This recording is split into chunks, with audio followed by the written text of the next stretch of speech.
ఆంధ్రప్రదేశ్లో ఓ మారుమూల కుగ్రామంలో జన్మించిన డాక్టర్ శ్రీపద్మ అంచెలంచెలుగా ఎదిగారు. సముద్ర గర్భంలో మునిగిపోయిన నగరాల పరిశోధనల్లో కూడా ఆమె పాల్గొన్నారు. ద్వారక నుండి లంకాధీశుడు వరకు ఆమె పరిశోధన సాగింది.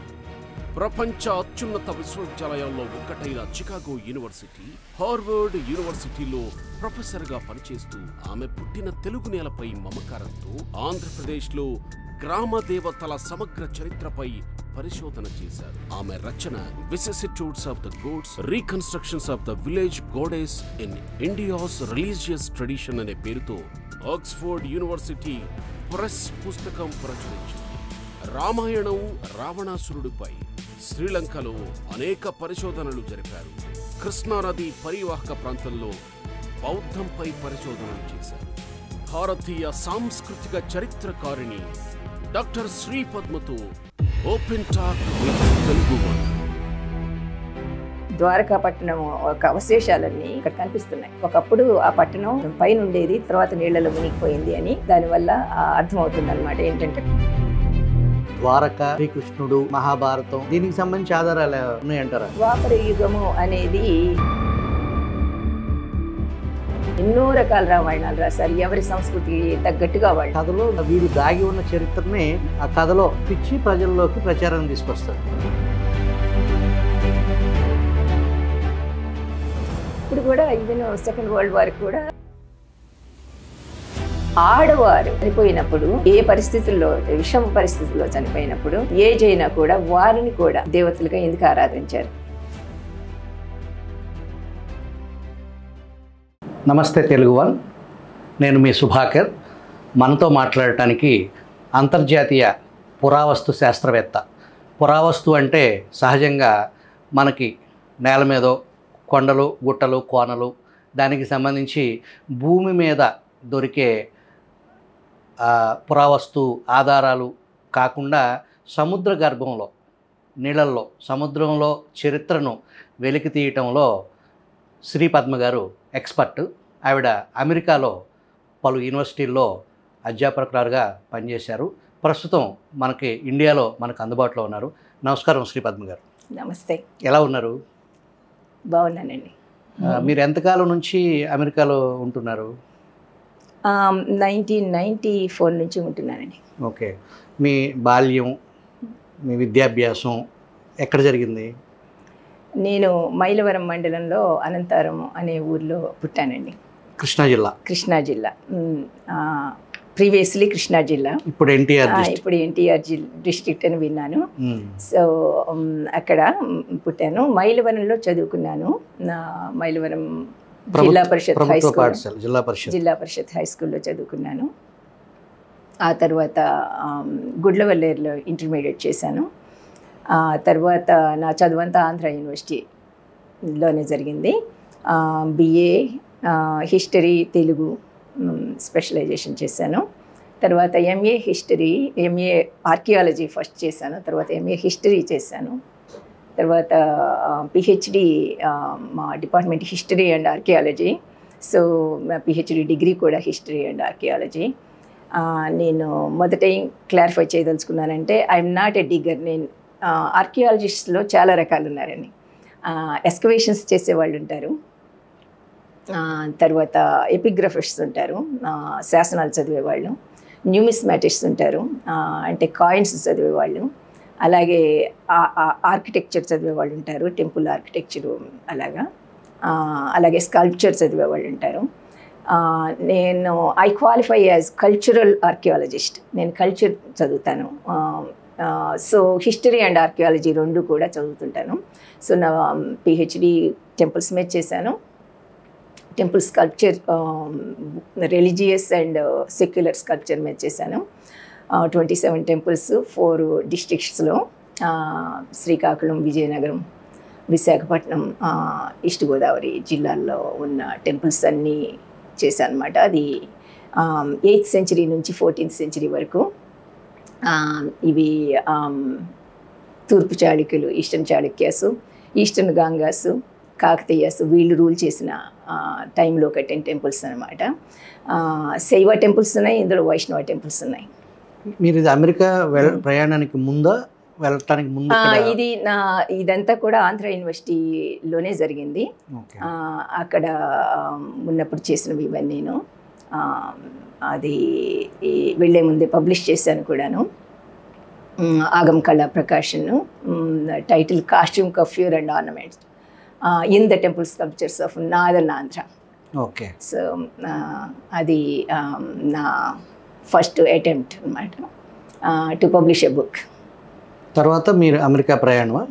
తర్వాత నేను మీరు అడిగారు కదా, ఫస్ట్ మీరు ఇంట్రడ్యూస్ చేశారు కదా నన్ను సముద్రం అని. సో మా ఆంధ్ర యూనివర్సిటీ సీడ్ మనీ తోటి under water archaeology centre for under water archaeology start చేసింది. అందులో నేను I'm the only person representing under water archaeology అనమాట. జియోగ్రఫీ డిపార్ట్మెంటు వాళ్ళతో కలిపి పనిచేశాను. మేము what we did was we explored in old ports close to and also Buddhist establishments కూడా ఉన్నాయి చాలాను. మేము రూయిన్స్ చూసినప్పుడు సముద్ర గర్భంలో, సముద్ర గర్భం కాదు, సముద్రపు ఒడ్డును చేస్తున్నాం మేము. But we also coordinated with other centres. So national institute of oceanography NIO వాళ్ళ కింద అప్పుడు SR రావు గారని పనిచేసేవాళ్ళు. ఆర్కియాలజీ సెంట్రల్ ఆర్కియాలజీ డిపార్ట్మెంట్లో రిటైర్ అయ్యి ASI NIOలో ప్రాజెక్ట్ తీసుకొని చేస్తున్నారు అనమాట. అప్పుడు ద్వారకా ఎక్స్పెడిషన్స్ చేస్తున్నారు. సో అలాగే there were only few centres at the time, కొన్ని సెంటర్స్ మాత్రమే ఉన్నాయి. మదురైలో తంజావూరులో ఒక సెంటర్ ఉన్నది, అది వెళ్ళి విజిట్ చేశాను యాజ్ పార్ట్ ఆఫ్ దిస్ అనమాట. తర్వాత SR రావు గారు ఇన్విటేషన్ మీద గోవా వెళ్ళి, గోవా నుంచి మేము అందరము ద్వారకా వెళ్ళాము. సముద్ర గర్భంలో ఉన్న ద్వారక గురించి మా ప్రేక్షకులకు వివరిస్తారా? సో ఏదైనా సముద్ర గర్భంలోకి వెళ్ళే ముందు మనకి కొన్ని ఐడియాస్, కొన్ని ఎక్స్ప్లోరేషన్స్ అవసరం కదా. ఇప్పుడు మనం భూమి మీదైనా సరే ముందు తవ్వే ముందు మనం సర్ఫేస్ స్టడీ ఉంటుంది. అలాగే మనం సర్ఫేస్ స్టడీలో మనకి దొరికినప్పుడు, మనకు ఆనవాళ్ళన్నీ దొరికినప్పుడు మనం ఒక ట్రెంచి వేస్తాము చూడటానికి నిజంగా అందులో ఉన్నాయా లేదా అని. అదేవిధంగా ఇప్పుడు ఈ సముద్రంలో దానికి కూడాను దానికి వెళ్ళే ముందు ఆల్రెడీ ద్వారకాలో మనం కొన్ని ఆల్రెడీ తవ్వకాలు జరిగాయి. ఆ తవ్వకాల్లో మనకి తెలిసింది ఏమిటంటే ఈ ఒక వర్టికల్ ఎక్స్కవేషన్ చేసినప్పుడు చాలా లేయర్స్ వరకు వెరీ ఎర్లీ పీరియడ్ వరకు వెళ్ళిందనమాట. అది అంటే 13th 14th century before common ఎరా వరకు ఉన్నాయంటే అప్పుడు పురాణాల్లో క్లూస్ దొరుకుతాయి. పురాణాలు హిస్టరీ కాకపోయినా పురాణాలు మనకి కొంత క్లూస్ ఇస్తాయి, మినిమం బేసిక్ ఇన్ఫర్మేషన్ ఇస్తాయి. సో అది ఇప్పుడు కృష్ణుడి పేరు మీదే చెప్పొచ్చు, ఏమైనా కృష్ణుడు అనే హిస్టారికల్ ఫిగర్ ఉన్నాడా లేదా అనేది కాదు, కానీ వాళ్ళు చెప్పే దానిలో కొంత ఉంటుంది సత్యం. సో దాన్ని ఆధారంగా చేసుకొని కూడాను ఒకప్పుడు ద్వారకాపట్నము ఉండేది, ఇది ఎక్స్టెన్షన్ ఉండి ఉంటుంది అనే ఉద్దేశంతో. ఇంకొకటి ఏంటంటే దానికి ముందుగా హరప్పా నాగరికతను గురించి మనకి హరప్పా సంస్కృతిలో వాణిజ్యం చాలా ప్రధాన భాగం వహించింది, అందుకనే సంస్కృతి బాగా పెరిగింది. సో ఆ వాణిజ్యము ఎలా అంటే maritime trade, so oceanic trade ఉన్నది. దాని లోతాలనే ఇది ఉన్నది, ఒక రేవు ఆల్రెడీ తెలిసిపోయింది, కానీ ఇంకా వేరే రేవులు కూడా ఉన్నాయి అనే దృష్టితో చూసినప్పుడు మనకి సముద్రంలో ఇవి దొరికాయి, లంగర్లు ఇవన్నీ. సో ఇవన్నీ ఉన్నాయి కాబట్టి మనం SR రావు గారు డిసైడ్ చేశారు, ఓకే ఇది ఎక్స్ప్లోర్ చేద్దాము ఇక్కడ ఏమున్నది అని. సో మేము షిప్ మీద ఉండి డైవర్స్ అందరూ డైవ్ చేసేవాళ్ళు, నన్ను డైవ్ చేయమన్నారు కానీ అప్పుడు నేను చేయలేదు. సో కానీ డైవ్ చేసిన వాళ్ళ పని ఏమిటంటే మనము కెమెరా పట్టుకొని వెళ్తాము లోపలికి, నీళ్ళలోకి వెళ్ళినప్పుడు మనము షిప్ మీద ఉన్న వాళ్ళు మానిటర్లో అన్నీ చూడొచ్చు, అక్కడ ఏమేమి ఉన్నాయి సముద్రపు అడుగున అని చెప్పేసి. ఈ కట్టడాలు అవశేషాలు, ద్వారకాపట్నం ఒక అవశేషాలన్నీ అక్కడ కనిపిస్తున్నాయి. ఒకప్పుడు ఆ పట్టణం నీళ్ళ పైన ఉండేది, తర్వాత నీళ్ళలో మునిగిపోయింది అని దానివల్ల అర్థమవుతుంది అనమాట. ఏంటంటే కోటగోడలు కనిపిస్తున్నాయి, రూయిన్స్. సో ఇది ఏ కాంటెక్స్ట్లో చెప్పొచ్చు అంటే ఆల్రెడీ ఆ సంస్కృతి అక్కడ ఉన్నది, ఎప్పటి నుంచి హరప్పా నుంచి అది కంటిన్యూ అవుతూ ఉంది. ఈ మెరీటైమ్ ట్రేడ్ ఉన్నది. అలాగే అప్పుడు సముద్రం చాలా వెనక్కున్నది, అప్పుడు వీళ్ళు ఇక్కడ సిటీని కట్టుకున్నారు అనేది తెలుస్తుంది అనమాట. దానికి ఇప్పుడు ఆ చరిత్రకి ఆధారంతో ఉన్న చరిత్రకి ఈ ద్వాపర యుగం, ద్వారక, శ్రీకృష్ణుడు, మహాభారతం దీనికి సంబంధించి ఆధారాలు ఉన్నాయంటారా? అది చెప్పడం కష్టమండి, ఎందుకంటే ద్వాపర యుగము అనేది ఇప్పుడు మరి ఎస్పెషల్లీ జన్యు శాస్త్రంలో చాలా ప్రోగ్రెస్ వచ్చింది కదా, దానివల్ల మనకు తెలుస్తున్నది ఏమిటి అంటే ఈ ద్వాపర యుగము, కలియుగము ఇలా cyclic way of looking at the time. అంటే ఏంటి, మన టైం ఎప్పుడు రొటేట్ అవుతుంది అనే దృష్టి, ఎప్పుడు ఇది వచ్చింది, ఎవరు ప్రపోజ్ చేశారనేది, ఎక్కడి నుంచి వచ్చారు వీళ్ళు అనేది కూడా ఇప్పుడు మనకి తెలుస్తూ ఉంది. ఇప్పుడు మహాభారతం కానీ ఏదైనా ఇప్పుడు పురాణంలోకి ఎలా వస్తుందంటే అది చిన్న స్టోరీ అయ్యి ఉండొచ్చు. ఇప్పుడు మనకి కాటమరాజు కథలే ఉన్నాయి అనుకోండి, తర్వాత ఈ మధ్య జరిగినవి కూడా ఎంత ఎక్కువ చేసి దాన్ని బుర్రకథలు, హరికథలు చెప్తారు. అలాగే శ్రీనాథుడు తర్వాత ఎలాగా కావ్యంగా రాశాడు, అదేవిధంగా వాల్మీకి కూడా ఈ రామాయణం ఎలాగా చేశాడు. ఇవన్నీ కూడా ఒకప్పుడు బుర్రకథలు, హరికథలు ఒక చిన్నదాన్ని తీసుకొని వాళ్ళు ఎంత ఇచ్చేశారు అనేది తెలుస్తూ ఉంది. ఇంకోటి ఏంటంటే ఈ ఆఫ్రికా నుంచి వచ్చిన వాళ్ళు ఫస్ట్ సబ్స్ట్రేటమ్ అంతా మన ఇండియాలో ఉన్నది, వాళ్ళే మెయిన్. అమ్మ ద్వారా చూసుకుంటే మైటోకాండ్రియల్ ఎవిడెన్స్. అలాగే మళ్ళీ మెన్ వైపు చూసుకుంటే నార్త్ ఇండియాలో ఈ ఆర్యులు వచ్చింది కొన్ని శాఖలు ఉన్నారు, కొన్ని గ్రూప్స్ ఉన్నారు, వాళ్ళ ద్వారానే తెలుస్తోంది. వాళ్ళంతా విస్తరించలేదని అర్థమవుతోంది. కానీ నేను చెప్పేది ఏంటంటే ఈ టైము అనేది అక్కడి నుంచి వాళ్ళ దగ్గర నుంచి వచ్చిన కథలు, ఈ రామాయణం, మహాభారతం, దాన్ని ఎన్నో రకాలుగా మళ్ళీ మనం ఎన్నో రకాల రామాయణాలు రాశారు ఎవరి సంస్కృతికి తగ్గట్టుగా వాళ్ళు. ఈ పురాణాలు కల్పిత పాత్రలు, కథలు వేరు, చరిత్ర వేరు. తప్పకుండా. సో ఈ మీరు ద్వాపర యుగం అన్నారు కాబట్టి ఇవన్నీ తీసుకొచ్చాను నేను. అప్పుడు వాళ్ళు ఆ యుగాలు అని, ఇప్పుడు మనకి చరిత్ర ఉన్నదనుకోండి 1000 ఏళ్ల వరకు వెళుతుంది అనుకోండి. ఈ యుగాలు అనేది ఎలా చెప్పారంటే ఇంకా మనకి చాలా వెనక చరిత్ర ఉన్నది అనే విధంగా దాన్ని ఎక్స్టెండ్ చేసి చెప్పారనమాట. అవి మళ్ళీ ఇలా వస్తాయి అని చెప్పేసి, అది ఆ బిలీఫ్ ఇప్పుడు చాలామందిలో ఉన్నది. అది సైంటిఫిక్గా అలా కనిపించకపోయినా కూడా మళ్ళీ ఇంతవరకు ఉన్నది, మళ్ళీ ఇప్పుడు మళ్ళీ రిపీట్ అవుతున్నది అనే అనుకోవడంలో చాలామంది కంఫర్ట్ ఉన్నది. అలా కూడా అది బాగా ప్రాచుర్యంలో ఉన్నది. ఆ రకంగా చూసుకుంటే మాత్రం శ్రీలంకలో మీ పరిశోధనలు, శ్రీలంక అనుభవాలు వివరిస్తారా?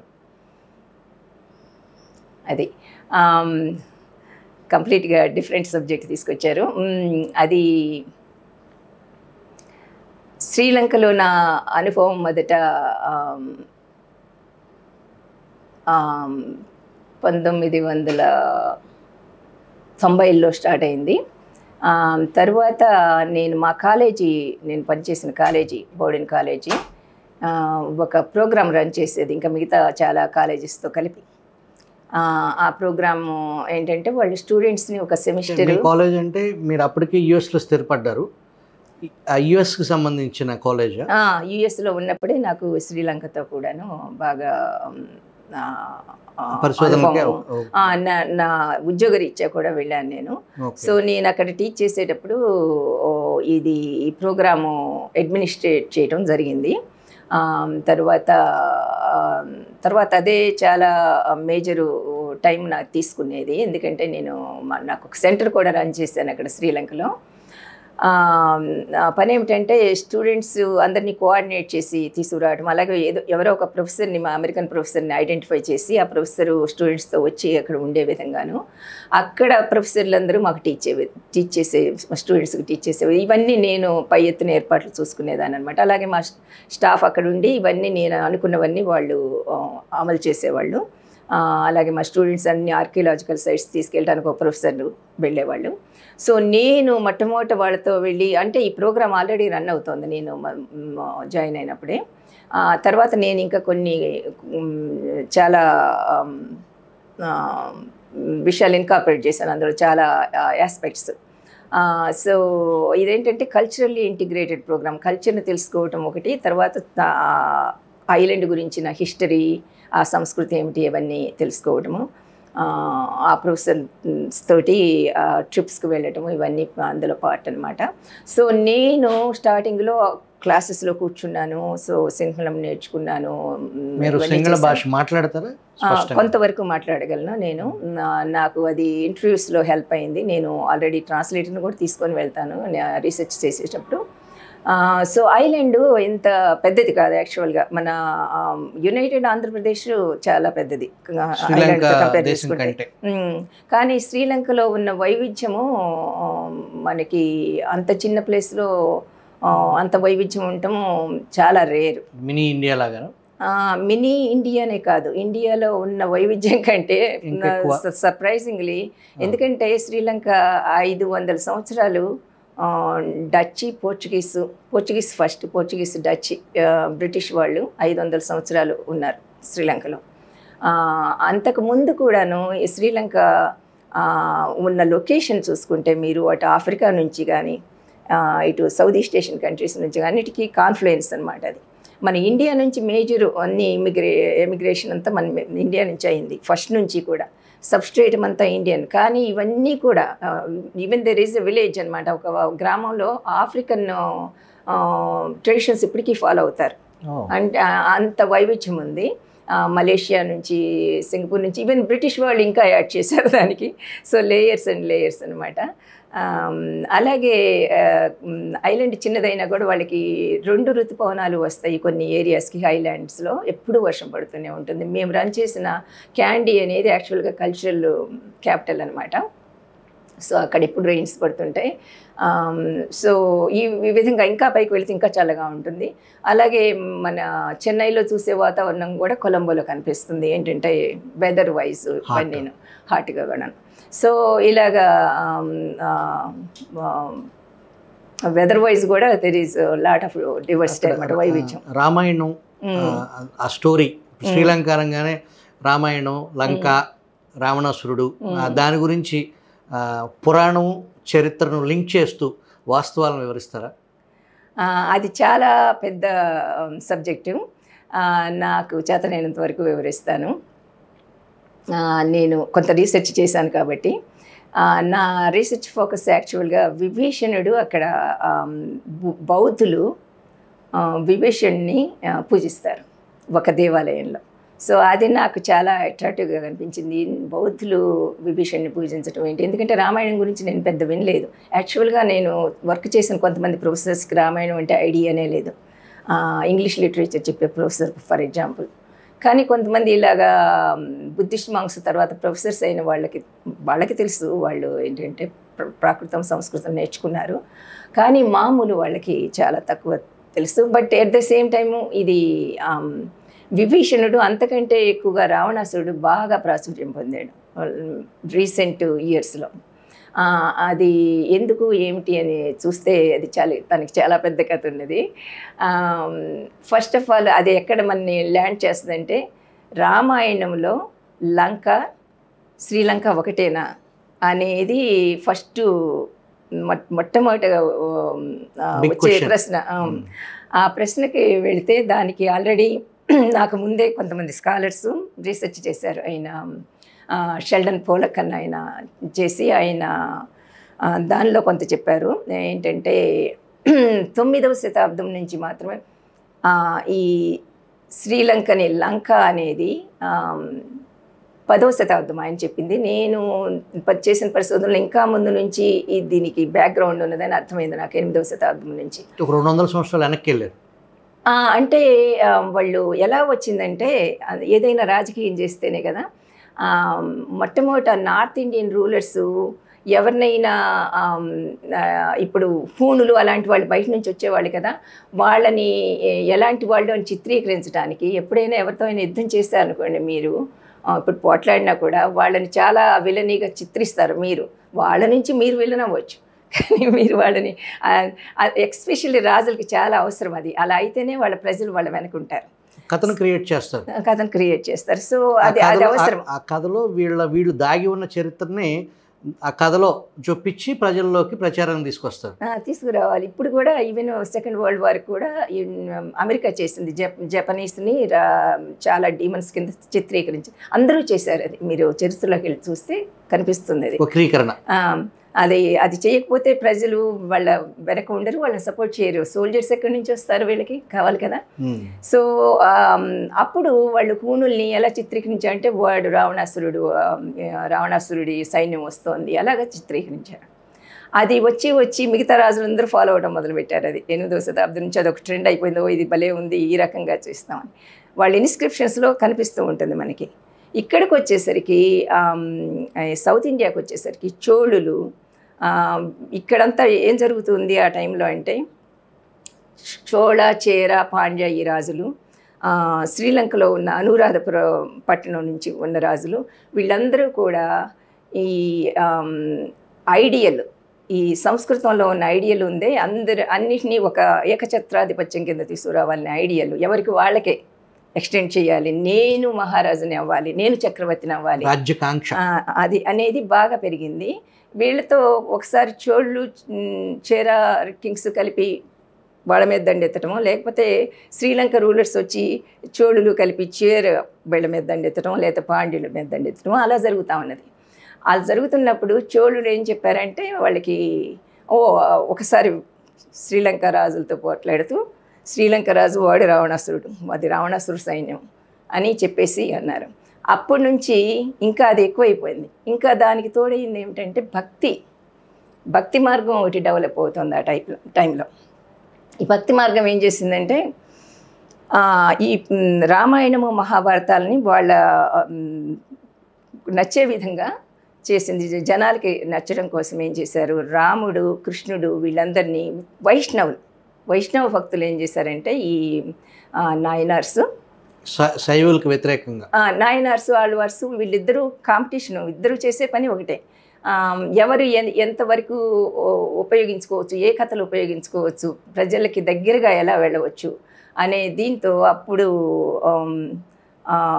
బౌద్ధం చాలా ప్రాచుర్యంలో ఉండేది. బౌద్ధాన్ని కూడా చాలా కాంపిటీషన్, ముందు బౌద్ధాన్ని వదిలించుకోవాలని ఇద్దరు కలిపి వాళ్ళిద్దరు కూడా స్పేస్ కోసం స్ట్రగుల్ అవుతున్నారు. అప్పుడు ఆ టైంలో వీళ్ళు తమిళంలో రాసిన రామాయణం కూడా తర్వాత అది ప్రతిబింబిస్తుంది వీళ్ళు చేసే పనులన్నీ.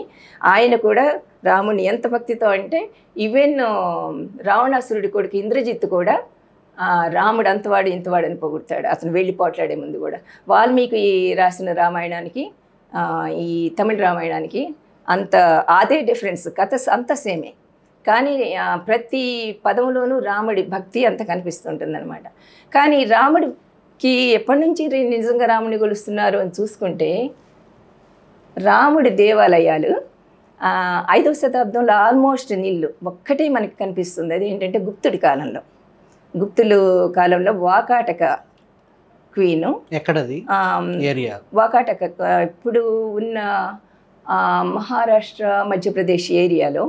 ఎన్నో శతాబ్దం అండి అది 5వ శతాబ్దంలో. కానీ ఆ తర్వాత పెద్ద ఏమీ కనిపించవు. 8వ శతాబ్దం నుంచి 9వ శతాబ్దం నుంచి మనకి రాముడి టెంపుల్స్ ఇవన్నీ కూడా రాజులు కూడా ఇలా యూజ్ చేస్తున్నారు కదా రామాయణాన్ని. 5 నుంచి స్టార్ట్ అయితే ఇట్స్ వెరీ రీసెంట్ హిస్టరీ. మధ్యలో ఏమీ జరగలేదు, టెంపుల్స్ బిఫోర్ ఏం లేదు, రాముడి వర్షిప్ లేదు. కానీ రాముడి విష్ణు అవతారం అని చెప్పేసి ఇక్కడ ఈ భక్తి మార్గం వీళ్ళు ప్రమోట్ చేయడం కూడా మొదలు పెట్టారు కదా ఇక్కడ తమిళనాడులోనే స్టార్ట్ అయింది. ఇంకోటి ఏంటంటే టెంపుల్ వర్షిప్ మనకు అంత పెద్ద ఎత్తున లేదు. ఉన్నవి ఏవో మనకి ఇప్పుడు నాగార్జునకొండలో మనకి కనిపిస్తాయి very early temples, brick temples. కానీ ఇంత పెద్ద ఎత్తున టెంపుల్స్ రావటం మొదలుపెట్టింది ఎప్పుడంటే మళ్ళీ ఈ బౌద్ధ మతం తగ్గిపోయి బ్రాహ్మణ మతం పుంజుకొని వచ్చినప్పుడు వైదిక బ్రాహ్మణ మతం, వైదిక మతం భక్తి మార్గంలో భక్తి మార్గం ముందు వైదిక మతాన్ని, బౌద్ధ మతాన్ని అందరినీ ఫారిన్ మతాలని చెప్పి దూరంగా ఉంచింది సౌత్ ఇండియాలో, ఎస్పెషల్లీ తమిళ భక్తి మార్గం. తమిళ భక్తి మార్గం మళ్ళీ ఒకసారి చెప్పండి మేడం. తమిళ భక్తి మార్గము ఇప్పుడు నాయనార్స్, ఆళ్వార్స్ ఉన్నారు కదా, నాయనార్స్ ఫస్ట్ శైవైట భక్తి ఇవి స్టార్ట్ చేసినప్పుడు ఎలా స్ప్రెడ్ చేశారంటే ఇక్కడ తమిళనాడులోను శ్రీలంకలో కూడాను స్పేస్ అంతా కూడా సీక్రెట్ అని, ఎక్కడ చూసినా కూడా ఏ శివుడిది అడుగుజాడలు ఉన్నాయని చెప్పేసి ప్రతి చోట ఒక టెంపుల్ కట్టి, ఆ టెంపుల్ అది సీక్రెట్ ప్లేస్. ఇది మన మతము, బౌద్ధం మన మతం కాదు, వైదికం మన మతం కాదు అని చెప్పేసి వాళ్ళు, అది బయట నుంచి వచ్చింది. మన మతం ఏంటంటే ఇది జానపద గేయాలు ఉన్నాయి కదా, ఆ గేయాలన్నీ వాళ్ళు వాడుకున్నారు అన్నమాట శివుడిని పొగుడుతూ. సో శివుడు మనవాడు అని చెప్పేసి ఆ రకంగా వాళ్ళు ప్రాచుర్యంలోకి తీసుకొచ్చారు. తర్వాత వైష్ణవులు కూడా అది పాటించే అదే పద్ధతిలో చేశారు. కానీ శైవులంతా ఇది కాలేదు. శైవులు ఏంటంటే ప్రతి అడుగుజాడ మనకి సేక్రెడ్, మన భూమి ఇది, ఇది శివభూమి అని చెప్పేసి వాళ్ళు. తర్వాత బ్రాహ్మలు ఏం చేశారంటే వాళ్ళు కూడా ఇందులో మతంలో జాయిన్ అయ్యి భక్తి మార్గంలో వాళ్ళు సాంస్కృటైజ్ చేశారు దీన్ని. ఇప్పుడు ఈ ఆళ్వార్లు, నయనార్లు వాళ్ళు కొంతమంది బ్రాహ్మలు. సో అది అందులోకి వెళ్ళి వాళ్ళు టెంపుల్స్లో మీరు టెంపుల్స్ చూడొచ్చు, తమిళనాడు టెంపుల్స్, అందులో ప్రీస్ట్స్ వీళ్ళు ఉన్నారు, వాళ్ళు ఉన్నారు. వాళ్ళు ఈ మనుధర్మం ప్రకారం వాళ్ళు నాన్ బ్రాహ్మిన్స్ అంటే ఏ కేటగిరీ కింద వస్తారు? నాన్ బ్రాహ్మిన్స్ అన్ని కేటగిరీస్ యాక్చువల్గా. అది మొట్టమొదట అట్టడుగుని ఎవరైనా వర్షిప్ చేయొచ్చు అని మొదలైందండి. తర్వాత ఈ టెంపుల్స్ దగ్గర బ్రాహ్మణుల చేతిలోకి వచ్చాక ఇదేమైందంటే ప్రీస్ట్స్ మాత్రమే చేయాలి, లోపలికి వెళ్ళాలని. తర్వాత ఆ ఆధిపత్యం ముందు అందరూ ఎవరైనా సరే. ఇప్పుడు కూడా కొన్ని టెంపుల్స్ ఉన్నాయి, శివుణ్ణి ఆల్ ద వే లోపలికి వెళ్ళిపోయి భక్తులు వర్షిప్ చేసుకోవచ్చు. కానీ కొన్ని మాత్రమే మిగిలాయి. శ్రీశైలంలో ఎవరైనా అలౌడ్. ఇంకొకటి ఏం జరిగిందంటే, ఇప్పుడు శ్రీశైలం అన్నారు కాబట్టి నేను చెప్తున్నాను. ఇప్పుడు వీళ్ళు సేవైట్ అయినా ఏదైనా ఎలా చేశారంటే, ఆల్రెడీ ఒక వర్షిప్ ప్లేసెస్ ఉన్నాయి, ఈ వేరియస్ ట్రైబల్ గ్రూప్స్ ఉన్నాయి కదా, ప్రాచుర్యంలో ఎలా తీసుకొస్తారు వీళ్ళు. కొత్తగా టెంపుల్స్ ఏమీ చేయరు, ఆల్రెడీ అక్కడ లోకల్ కల్ట్స్ ఉంటాయి. ఇప్పుడు కుమారస్వామిని తమిళనాడులో ఏమంటారు, మురుగన్ అంటారు. So Murugan became Kumaraswamy. ఇవన్నీ కూడా సాంస్క్రిట్ గాడ్స్ అన్నింటినీ తీసుకొచ్చి ఇందులో కలిపారు అనమాట, వాళ్ళ అవతారాలను. ఇప్పుడు శ్రీశైలంలో ఒకప్పుడు వైష్ణవైట్ అన్నారు, తర్వాత శైవైట్స్ బాగా ప్రాబల్యం సంపాదించారు అన్ని. Most of them are tribal cults అనమాట. ఇవన్నీ తిరుపతి కూడా అంతే కదండి, ట్రైబల్ కల్ట్ గాడెస్. ఒకప్పుడు కొంతకాలం శైవైట్స్ ఆక్యుపై చేసుకున్నారు, తర్వాత వైష్ణవైట్స్. సో ఈ ట్రైబల్ కల్ట్స్ ఎవరు వాళ్ళ ఆధిక్యంలో వాళ్ళ దీనిలోకి తెచ్చుకుంటారు అని కాంపిటీషన్లో కొంత శైవులు సక్సెస్ అయ్యారు, కొంతమంది వైష్ణవులు సక్సెస్ అయ్యారు. ఈ లోపల బ్రాహ్మలు టుక్ ఓవర్ ద మూమెంట్. అంతకుముందు యజ్ఞాలు యాగాలు మాత్రమే బ్రాహ్మలు చేస్తున్నారు. కానీ ఇప్పుడు ఈ టెంపుల్ కల్ట్ కూడా కొంతవరకు వాళ్ళదైంది, కొంతవరకు నేటివ్ పీపుల్ది అయింది. సో తర్వాత మీకు తెలుసు కదా, ఈ క్యాస్ట్ వైజ్గా కొంతమందిని రానివ్వకపోవటం అవి జరిగింది, డిస్క్రిమినేషన్. తర్వాత అది కూడా వర్ణ వ్యవస్థ అనేది ఇప్పుడు వైదిక వ్యవస్థలో ఉన్నది కాబట్టి ఆ వర్ణ వ్యవస్థ ఇందులో కూడా వచ్చేసింది, భక్తి మార్గంలో కూడా. ఓకే. శ్రీలంకలో బౌద్ధం గురించి మీ పరిశోధనలో బౌద్ధం తాలూకు అనుభవాలు చెప్తారా? సో బౌద్ధంలోకి అంటే నాకు ఇక్కడ బౌద్ధము తర్వాత చెప్తాను. ఆంధ్రాలో బౌద్ధం చేశాను, ఏన్షియంట్ బౌద్ధం. కానీ ఇప్పుడు జరుగుతున్నది చూసుకుంటే శ్రీలంకలో మెజారిటీ ఆఫ్ దెమ్ ఆర్ బౌద్ధులండి, ఎక్కువ మంది ఉన్నది. మనకి ఇప్పుడు హిందువులు అంటాం కదా, మనం పాటించే మతం హిందువులు మెజారిటీ అంటాం ఇక్కడ. అక్కడ బౌద్ధులు మెజారిటీ. హిందూ మతం కూడా ఉన్నది, అలాగే వేరే మతాలు ఉన్నాయి, ఇస్లాము, క్రిస్టియానిటీ కూడా ఉన్నాయి, అన్ని రకాలు. అందులో యూరోపియన్స్ ఉన్నారు కదా, 500 సంవత్సరాలు. కొంతమంది పేర్లు డచ్ పేరు, పోర్చుగీస్ పేర్లో ఉంటాయి, కానీ వాళ్ళు బౌద్ధులు అయిపోయారు మళ్ళీ. ఓకే. సో ఎనీవే, ఈ బౌద్ధులు హిస్టరీలోకి వెళితే వెరీ ఎర్లీ ఆన్ బుద్ధుడి విలువలు, బుద్ధుడు చెప్పిన విలువలకి ఈ వైదిక వ్యవస్థలో ఉన్న విలువలకి క్లాష్ ఉన్నది. రామాయణంలో చెప్పే విలువలన్నీ వైదిక వ్యవస్థకు సంబంధించిన విలువలు. ఒక 2 ఉదాహరణలు చెప్తాను. ఒకటి ఏమిటంటే మనం మాట్లాడుకుంటున్నాం వర్ణ వ్యవస్థ. వర్ణ వ్యవస్థని చాలా సపోర్ట్ చేసింది వైదిక మతం ఫస్ట్ నుంచి కూడా. అందువల్ల కూడా వైదిక మతం బలపడింది. ఏంటంటే రాజులకి జనం మీద కంట్రోల్ కావాలి. ప్లస్ రాజులు అందరిలాంటి మానవులు అయితే వాళ్ళు ఎందుకు జనం వింటారు వాళ్ళ మాట? అందుకని అక్కడ ఎలియన్స్ ఎలా జరిగిందంటే వీళ్ళిద్దరి మధ్య ఒప్పందం, రాజులకి బ్రాహ్మిన్స్ ఎప్పుడైనా ఇది ఎక్కడ చూసుకున్నా కూడా మీకు అది కనిపిస్తుంది. Even through out even Thailand దాకా కూడా అది కనిపిస్తుంది. థాయిలాండ్ రాజులు ఇప్పటికీ కూడా రామ అనే ఇది తీసుకుంటారు, రామ 1 రామ 2 అలాగా. అది మాత్రం వాళ్ళు బౌద్ధులైనా కూడా అది వైదిక మతం ప్రకారం వాళ్ళు కరునేషన్ సెరమనీ జరుగుతుంటుంది వాళ్ళు రాజులైనప్పుడు. సో ఆ దైవాంశ సంభూతుడు అనే ఇది అది ఆ పవర్ ఎలా వస్తుంది? ఆ బ్రాహ్మణు నీకు ఆ పర్టిక్యులర్ ఇవి చేసినప్పుడే, ఆ సెరమనీస్ చేసినప్పుడే ఏంటంటే గంగ నుంచి అన్ని నదుల నుంచి తీసుకొచ్చి నిన్ను కూర్చోబెట్టి అన్ని మంత్రాలు చదువుతూ చేసినప్పుడే నీకు ఆ పవర్ వస్తుంది అనే బిలీఫ్ అనమాట. ఇప్పుడు ఎలాగా విగ్రహం దేవాలయంలో పెడతాము, ప్రతిష్ఠిస్తాము. ప్రతిష్ఠించేప్పుడు ఒక పద్ధతిలో ప్రతిష్ఠించాలి, ఆ మంత్రాలు చదవాలి, అప్పుడే అందులో పవర్ వస్తుంది అనే బిలీఫ్ కూడా అందరికీ ఉన్నది కదా. అలాగే చేస్తారు.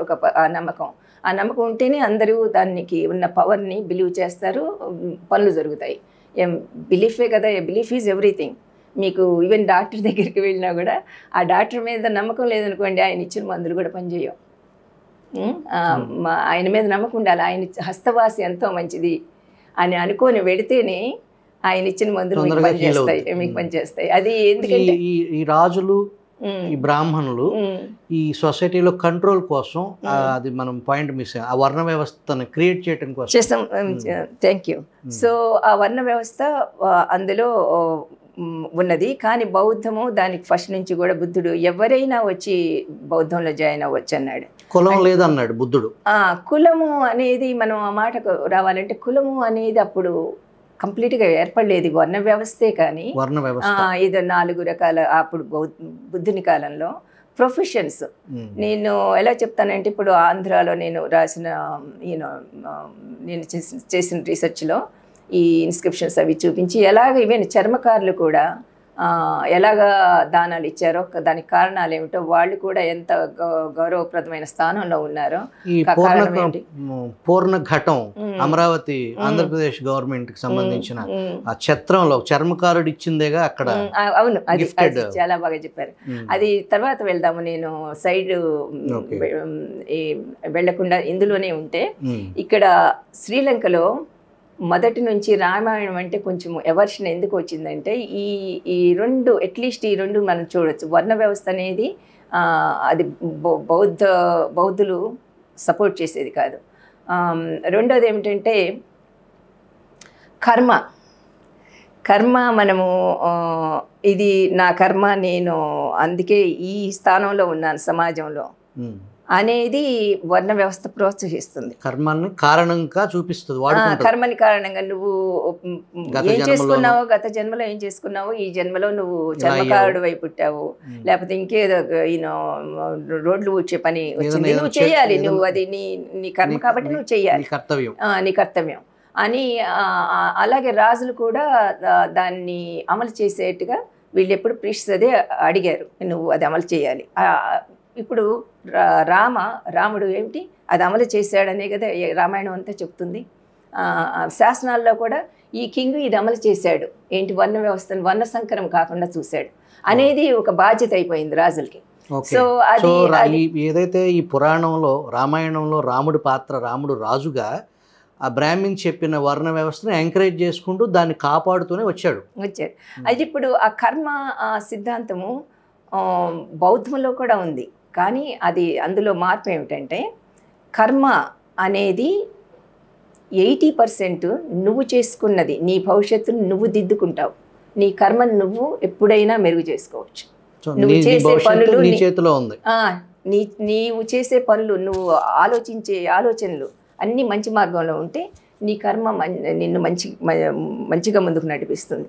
అది కాదు అంటే అది నీకు చాలా యూనో అది నువ్వు చేసుకున్న కర్మ, నువ్వు చేసుకున్న కర్మ కాదు, పాస్ట్ కర్మ కాదు, నువ్వు చేసుకుంటున్న కర్మ. ఆ మెరిట్ నువ్వు సంపాదించుకోవచ్చు, what you are doing you will get. అసలు ఆ మెరిట్ సంపాదించుకోవచ్చు అనే హోప్ ఇవ్వబట్టి వీళ్ళు సమాజంలో కానీ ఆర్థికంగా కానీ ఏదైనా మనం వెళ్ళొచ్చు, మనం చెయ్యొచ్చు అనే హోప్ ఉన్నది. దాంతో వాళ్ళు ముందుకు వెళ్ళగలరు.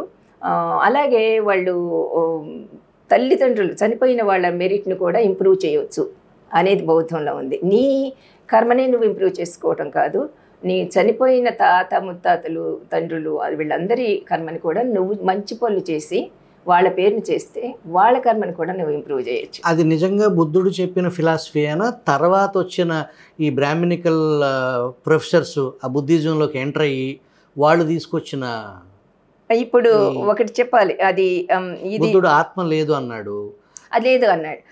మరి అప్పుడు గత జన్మ కర్మకాండలు. అవును, అది మీరు చెప్పింది మంచి విషయం తీసుకొచ్చారు. ఇది మాత్రం ఫస్ట్ స్టార్టింగ్లో కలెక్షన్ బుద్ధుడి ప్రవచనాల నుంచి వచ్చింది.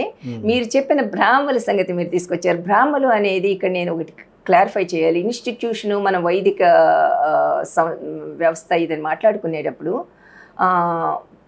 కొంతమంది బ్రాహ్మలు గురించి మనం మాట్లాడుకుంటున్నాం. వాళ్ళు ఎవరు రాశారు? మనుధర్మశాస్త్రం అని. అలాగే మళ్ళీ బ్రాహ్మలే బౌద్ధంలోనూ ఉన్నారు, ఇప్పుడు నేను ఇందాక చెప్పాను భక్తి మార్గంలోనూ ఉన్నారు. ఇలా బ్రాహ్మలందరూ కలిపి ఒక గువ్వి కూడి ఒకే పని చేయలేదు. వాళ్ళు ఎన్నో సామాజికంగా రెవల్యూషనరీ మూమెంట్స్లో వాళ్ళ హస్తం ఉన్నది, వాళ్ళు చాలా చేశారు. సో మనం మాట్లాడుకున్నప్పుడు ఆ వ్యవస్థను గురించి మాట్లాడుకుంటున్నాము, బ్రాహ్మణ తత్వం గురించే తప్ప బ్రాహ్మణ కులం గురించి కాదు. ఇంకొకటి ఏమిటంటే మనకి ఇప్పుడు జన్యుశాస్త్రం కూడా చెప్తోంది ఇది ఒక జాతి అంటూ లేదు మనుషుల్లో, మనం క్రియేట్ చేసుకునేవే. కానీ ఇవి బ్రాహ్మలు కూడా, మనం బ్రాహ్మలు అంటే ఈక్వలెంట్ టు ఆర్యన్స్ కాదు. ఆర్యన్స్ తీసుకొచ్చారు కొద్దిమంది, మళ్ళీ ఆ వర్ణ వ్యవస్థను మనం కంటిన్యూ చేసాము. ఎక్కడికి వెళితే అక్కడ బ్రాహ్మలు వీళ్ళందరినీ ఇలా ఐడెంటిఫై చేశాము.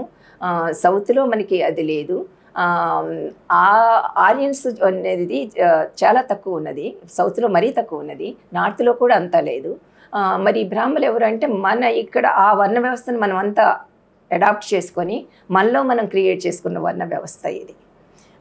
అందులో ఆర్యులు తీసుకొచ్చిన వర్ణ వ్యవస్థ అందరము పాటిస్తున్నాం. అలా జరిగింది. అంతేగాని మనం చెప్తే ఏదో ఆర్యులు వచ్చి ఇలా చేసి వాళ్ళు కంప్లీట్గా ఇలాగే ఉందామని చెప్పి, ఆర్యుల్లో కూడా అందులో ఆల్రెడీ వర్ణ వ్యవస్థ ఉన్నది. వాళ్ళు వచ్చిన కొద్దిపాటి వాళ్ళు ఒకేసారి రాలేదు, డిఫరెంట్ టైమింగ్స్లో వచ్చారు. ఆ తర్వాత కూడా మనకి ఇంకా చాలామంది వచ్చారు, వాళ్ళు కలిసిపోయారు. మనం ఇప్పుడు ఇస్లాము తీసుకొచ్చిన రాజుల్ని మనము ఫారినర్స్, వాళ్ళు కూడా బ్రిటిష్ వాళ్ళే లాగే బయట నుంచి వచ్చారు అంటున్నాం, కానీ అది తప్పు. ఎందుకంటే బ్రిటిష్ వాళ్ళు వచ్చారు, వాళ్ళు ఎప్పుడు తీసుకెళ్లారు, క్యాపిటల్ వేరే ఉంది, వాళ్ళు ఎప్పుడు అక్కడ వాళ్ళే, ఇక్కడ వాళ్ళు ఎప్పుడు అందరూ ముస్లింలు కూడా కాదు, ఇక్కడ వాళ్ళు కొంతమంది ముస్లిం మతం తీసుకున్నారు. మనం ఎన్నో మతాలు తీసుకున్నాం, అవన్నీ కలిపి మనం హిందూ మతం అంటున్నాం. మనం శైవులము, మనం వైష్ణవులం, మనం బౌద్ధులం, మనం జైన్లం, మనం చాలా ఇవన్నీ కలిపి హిందూ మతం కిందకు వచ్చాయి. తర్వాత ఎవరు హిందూ మతం అని అసలు ఎవరన్నారు? ఫారినర్స్ అన్నారు. మనకి హిందూ అని మనం ఎప్పుడు అనలేదు. హిందూ అనేది ఏంటి? River Indus, beyond those who lived beyond Indus, వాళ్ళు హిందువులు అయ్యారు. సో మనకి ఎన్నో ఆచారాలు ఉన్నాయి, ఎన్నో రకాల, ఇప్పటికీ కూడాను ఎన్నో రకాల మతాలు ఉన్నాయి. ఇవన్నీ కలిపి మనం హిందూ మతం అంటున్నాం. ఇది కంగ్లామరేషన్ ఆఫ్ థింగ్స్ అనమాట.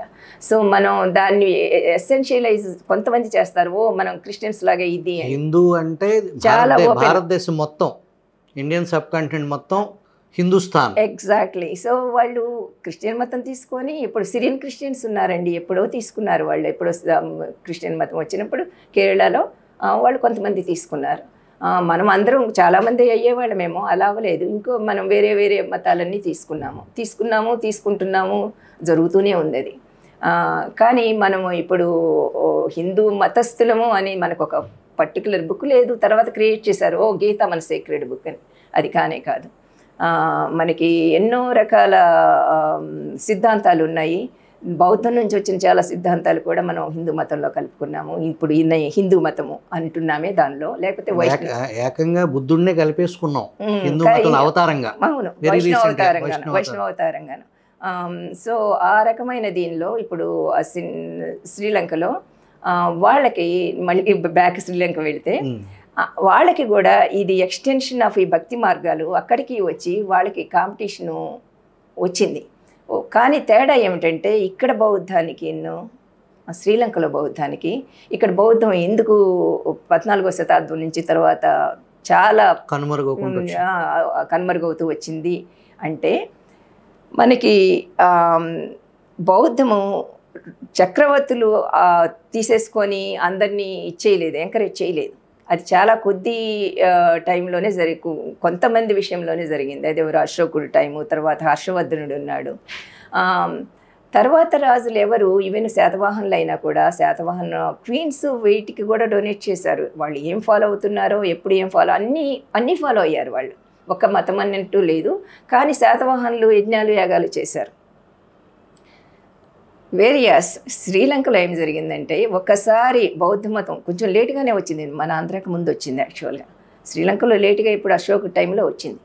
అంతకుముందు వచ్చాయేమో కానీ అన్అఫీషియల్గా అశోక్ టైం నుంచి మాత్రం అఫీషియల్గా మనకు తెలుసు. అప్పటి నుంచి కూడా అనురాధపురాలో క్యాపిటల్ అదే పెద్దదైపోయింది. తర్వాత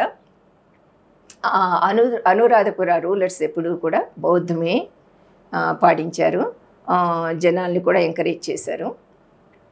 అలాగా బౌద్ధానికి ఆదరణ దొరికింది శ్రీలంకలో. మనకి ఇండియాలో ఒక పక్కన రాజులు ఓర్పు వహించినంత వరకు ఉన్నది, మత సహనం చూపించినంత వరకు. తర్వాత వాళ్ళు కంప్లీట్గా వీళ్ళ మాటలు విని వీరశైవిజం వచ్చినప్పుడు వాళ్ళని వీళ్ళ మధ్య చాలా రక్తపాతానికి కూడా దారితీసినాయి. మనం ఎక్కువ దాని గురించి మాట్లాడాం. మనం ఎప్పుడో వచ్చి ఎవడో బయట నుంచి ఘోరీ మహమ్మద్, గజనీ మహమ్మద్ దండయాత్రల గురించో చెప్పుకుంటాం, కానీ మన మత కొట్లాటలు తక్కువ కావు.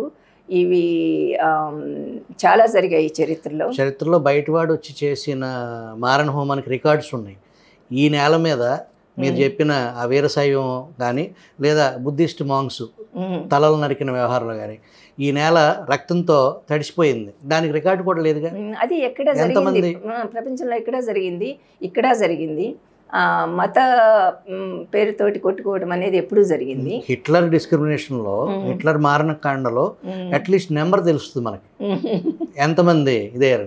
ఇక్కడ నెంబర్ తెలియడానికి చరిత్రకారులు కూడా ఇంతమంది చనిపోయారు దానికి ఆధారం లేదు కదా. లేదు మనకి ఇప్పటికీ లేదు కదండి. యాక్సిడెంట్స్, రోడ్ యాక్సిడెంట్లు ఎంతమంది పోయారు అనేది ఇండియాలో ఏం లేదు. మిస్సింగ్ ప్రాణాలకు విలువ చాలా తక్కువ. ఇక్కడ మనకి స్టాటిస్టిక్స్ మెయింటైన్ చేయడం అనేది మనకి అలవాటు లేదు, రికార్డ్. సో అది జరిగింది.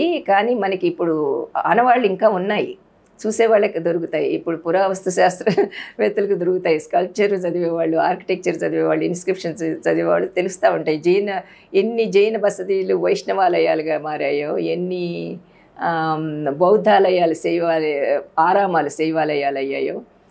మన అందరికీ తెలిసిన విషయం ఏంటి, మహాశైవ క్షేత్రాలని, పంచారామాలు, బౌద్ధారామాలని, వంచనకు గురైన పంచశీల అది జరిగింది చరిత్రలో. అలాగే మన బసవ పురాణంలో అన్నమాట ఏమిటంటే పాషండులు అనేవాళ్ళు. ఎందుకంటే బుద్ధుడు దేవుడి గురించి ఏమీ మాట్లాడలేదు, అందుకని దేవుణ్ణి బిలీవ్ చేయని వాళ్ళు పాషండులు అని పిలిచారు. సో బసవ పురాణంలో ఏం చెప్తారంటే, 11వ శతాబ్దం బసవ పురాణం, పాషండుని కనిపిస్తే చంపేస్తే పాపం లేదు, నువ్వు యాక్చువల్గా పుణ్యలోకానికి శివలోకానికి వెళ్తావు అని చెప్తుంది. సో ఆ రకంగా నీకు పుణ్యం, నువ్వు హత్య చేస్తే నీకు పుణ్యం వస్తుంది అని చెప్పారు. సో అవి ఇవన్నీ మనకి నిదర్శనాలు. అది ఏమీ పీస్ఫుల్గా జరిగిన ఇది కాదు అని. సో ఇవన్నీ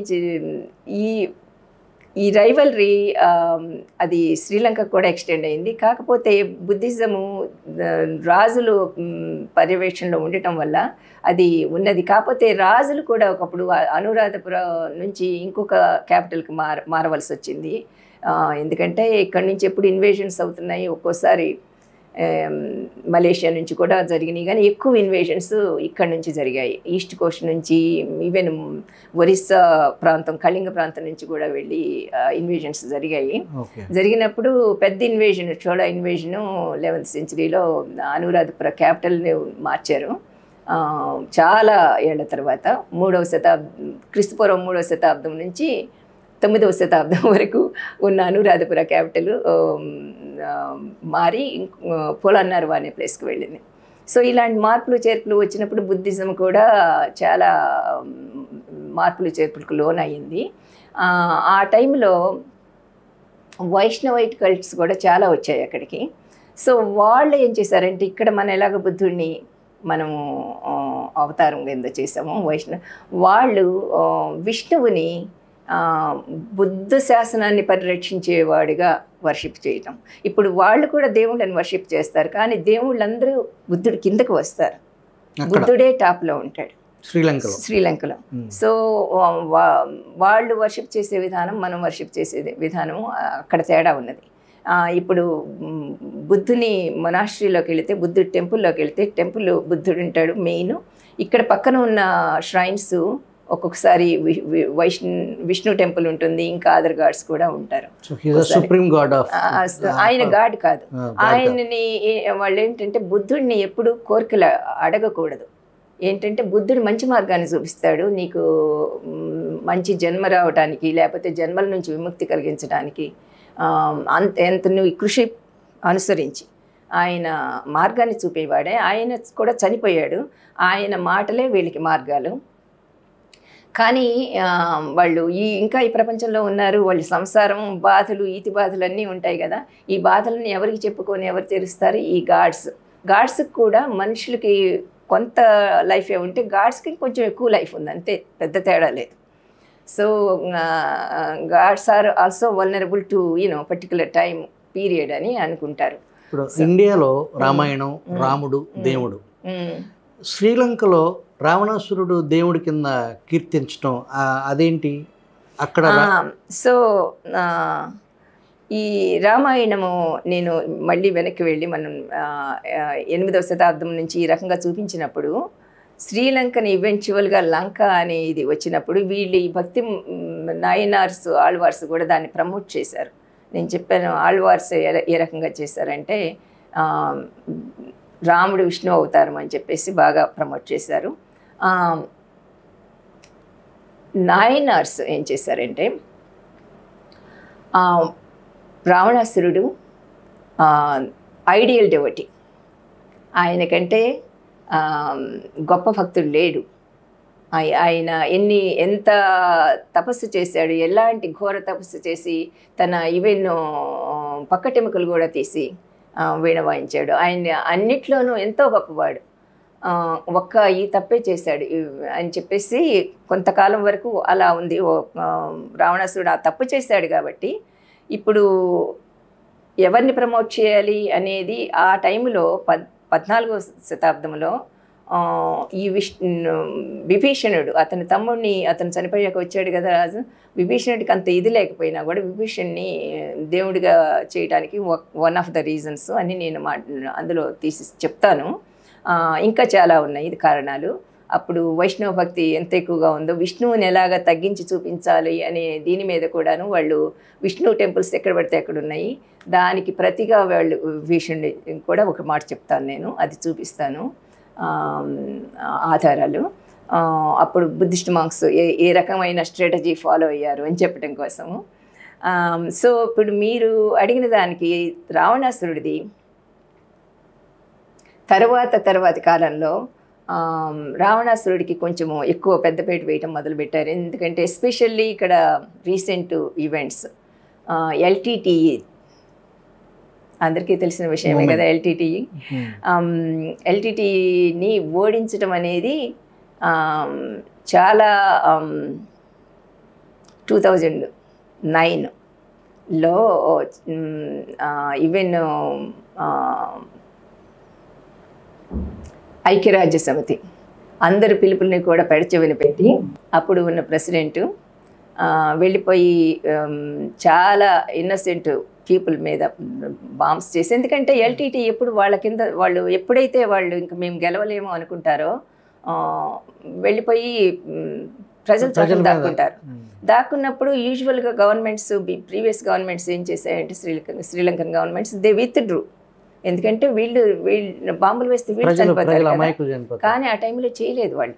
ఆ టైంలో వాళ్ళు దే డింట్ కేర్, వెళ్ళిపోయి చేశారు. జాఫ్నా ఏరియా అంతా వీళ్ళు ఈయన వైట్ ఫ్లాగ్స్ వెళ్ళి ప్రభాకరన్ అందరు పట్టుకొని వెళ్ళినా కూడా బయటకు వచ్చి కనిపించాడు. ప్రభాకరన్ పట్టుకున్న వాడిని షూట్ చేశారు అలా వస్తున్నా కూడా. సో అది షూట్ చేశాక వాళ్ళు చాలా దే ఫెల్ట్ సో ప్రౌడ్ అనమాట. ఎవ్వరూ చేయని పని మేము చేశాము. అందరూ ప్రభాకరన్ ఈవెన్ అమెరికా కూడా అప్పుడు వాళ్ళు చేయని పని మేము చేయగలిగాము. ఇప్పుడు ప్రభాకరన్ని పట్టుకోవటమే కాదు చంపేయగలిగాము అని చెప్పేసి అసలు మేము.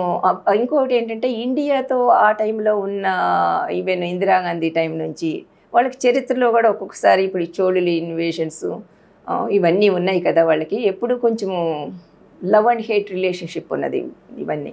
సో దానితో వాళ్ళకి మేము ఇండియా కంటే కూడా చాలా గొప్ప. ఎప్పటి నుంచి గొప్ప అంటే రావణాసురుడు చాలా బుద్ధుడి కంటే కూడా చాలా వెనుకటివాడు. అప్పటి నుంచి అంతకుముందు కూడా రావణాసురుడిని బుద్ధుడి కంటే వెనుకటివాడు అని చెప్పిన వేరే కాంటెస్ట్లో చెప్పినవి ఉన్నాయి. కాకపోతే రావణాసురుడు చివరికి తప్పు చేశాడనే చెప్పారు అవి, కానీ గొప్పవాడని చెప్పారు, అన్ని గొప్ప లక్షణాలు ఉన్నాయని. ఇప్పుడు ఏం చేస్తారంటే అసలు ఆ తప్పు కూడా ఆయన చేసినట్టు కూడా చెప్పకుండాను రావణాసురుడు ఇంత గొప్పవాడు, హిస్టారికల్ ఫిగర్ ఇక్కడే ఉన్నాడు, అతని ఈ ప్లేసెస్ అన్నీ కూడా చూపించి అతని ప్యాలెస్ ఇక్కడ ఉన్నది, ఆయన నిర్మించిన భవనాలు కానీ కట్టిన ఉద్యానవనాలు కానీ వాటికి సాటి లేదు. అప్పుడు కల్పిత ఇవన్నీ రాశారు, ఇప్పుడు రాసి వాటిని ప్రమోట్ చేశారు. సో ఇంకొకటి ఏంటంటే రావణాసురుడు వెళ్ళినప్పుడు ఈ శ్రీలంక ఇంత చిన్నది కాదు, అది ఇండియాలోకి ఎక్స్టెండ్ అయిపోయింది. అది ఏ టైం పీరియడ్ కూడా చూపిస్తున్నారు. 14 రావణాసురుడు ఏలేడా శ్రీలంకని? లేదండి, నేను ఇంతవరకు మీకు చెప్పింది ఏంటంటే అసలు రామాయణము వాల్మీకి రాసినప్పుడు మామూలుగా అందరూ స్కాలర్స్ అగ్రీ అయ్యింది ఏమిటంటే వాల్మీకి రాసినప్పుడు గంగా తూర్పు తీరానికి నార్త్ ఇండియాకి మాత్రమే పరిమితమైంది. వింజా ఇవి వింజా మౌంటైన్స్ ఇవన్నీ కూడాను అప్పుడప్పుడు తెలుస్తున్న జియోగ్రఫీ, అంతకంటే ఆయనకి ఎక్కువ తెలియదు అప్పుడు రాసినప్పుడు అని. ఇది మాత్రమే ఆయన మనసులో ఉన్నది అని. జియోగ్రఫీ ఆయన ఎప్పుడు క్లియర్గా చెప్పలేదు కాబట్టి అది చాలా స్కోప్ ఇచ్చింది తర్వాత వాళ్ళకి దాన్ని ఎక్కడ దాన్ని. ఇప్పుడు గోదావరి తీరం అని చెప్పేసి చాలా సంకాలియా వీళ్ళందరూ కూడా ఆర్గ్యూ చేసి చాలా జరిగినాయి దాని మీద. అవి అలా ఉండగాను తర్వాత ఎన్నో రామాయణాలు రాశారు. సో రామాయణాలు ఎన్నో రాయటం వల్ల ప్రతి లాంగ్వేజ్లోనూ రామాయణం వచ్చి అలా ఇవన్నీ రాసిన రామాయణాలు. ఈవెన్ వాల్మీకి రాసినప్పుడు కూడా ఏం చెప్తాడు, ఇది ఫస్ట్ టైం కాదు అంటే ఏంటి, ఆల్రెడీ ప్రజల్లో ఏయో కథలు ఉన్నాయి, ఆ కథలు తీసుకొని ఆయన రాశాడు. స్కాలర్లు అనేది ఏంటంటే ఈ రావణాసురుడు అనేది ఈ హనుమాన్ అనేది హనుమాన్ కల్ట్ ఈవెన్ బిఫోరు ఉన్నది ట్రైబల్ కల్ట్, అది కూడా ఆయన ఇందులోకి తీసుకొని కలిపాడు. ఇది రాముడు అనేవాడు నిజంగా ఏ హిస్టారికల్ ఫిగర్ ఎక్కడో ఉన్నా లేకపోతే ఆ కథనికి ఇవన్నీ కలిపి చాలా ఆయన ఈ వర్ణ వ్యవస్థని అన్నింటినీ ప్రమోట్ చేయడానికి వైదిక వాల్యూస్ ప్రమోట్ చేయడానికి రాసిన రామాయణము అని స్కాలర్స్ అంటారు. సో ఆ రకంగా ఏ రకంగా చూసుకున్నా రామాయణం ఆ వాల్యూస్ ప్రమోట్ చేస్తుందని మనందరికీ తెలుసు. రామాయణం పురాణం అంటే కల్పితం, రామాయణం వేరు, చరిత్ర వేరు. చరిత్రకు ఆధారం ఉంది కానీ ఈ పురాణాలకు ఆధారాలు ఉన్నాయా? లేవు. నిజంగా చెప్పాలంటే బైబిల్కి ఆధారాలు ఉన్నాయంటే క్రైస్ట్ ఉన్నాడు అంటే ఉన్నది, కానీ బైబిల్ చెప్పిన ప్రతిదీ అందులోకి వెళ్ళొద్దులేండి మనము, ఎందుకంటే మనం దీనికి కన్ఫైన్ అవటం బెటర్, వేరే సబ్జెక్ట్. అది వేరే సబ్జెక్టు. కానీ ఇప్పుడు పురాణాలు అన్నప్పుడు మనము పురాణాల్లో ఉన్న కల్చర్ని తీసుకోవచ్చు. వాళ్ళు అప్పుడు రాసినప్పుడు వాళ్ళు ఏ కల్చరు ఎలా చెప్తున్నారు, ఎక్కడ వాళ్ళ ఇమాజినేషన్ ఏమిటి ఉన్నది, ఎందుకు ఉన్నది, కథకి ఏంటి మూలం, దానికి మూలం ఏమిటి అనేది ఎప్పుడు దాంట్లో దాగి ఉన్న అదేమిటి చరిత్ర ఏంటి. ఇప్పుడు చాలా పురాణాలు కానీ మిథాలజీస్ కానీ వరల్డ్ వైడ్ చూసుకుంటే చాలా కామనాలిటీస్ కనిపిస్తాయి. ఏంటంటే ఒక పెద్ద వరదలు వచ్చి ఎంతోమంది కొట్టిపోయి ఎంతోమంది చనిపోయినప్పుడు అదేంటంటే అది జరిగింది, ఎక్కడో జరిగింది, అక్కడ జనం కలిసిన ఉన్నవాళ్ళు మళ్ళీ ఇంకొక ఎక్కడెక్కడికో స్ప్రెడ్ అయిపోయారు, ఆ కథని తీసుకొచ్చారు. ఇప్పుడు మెసపటేమియా కథ ఉన్నదనుకోండి, అది ఇక్కడ మన పురాణాల్లో కూడా కనిపిస్తుంది. ఈ రకంగా కథలు కనిపించడానికి కారణాలు ఉన్నాయి.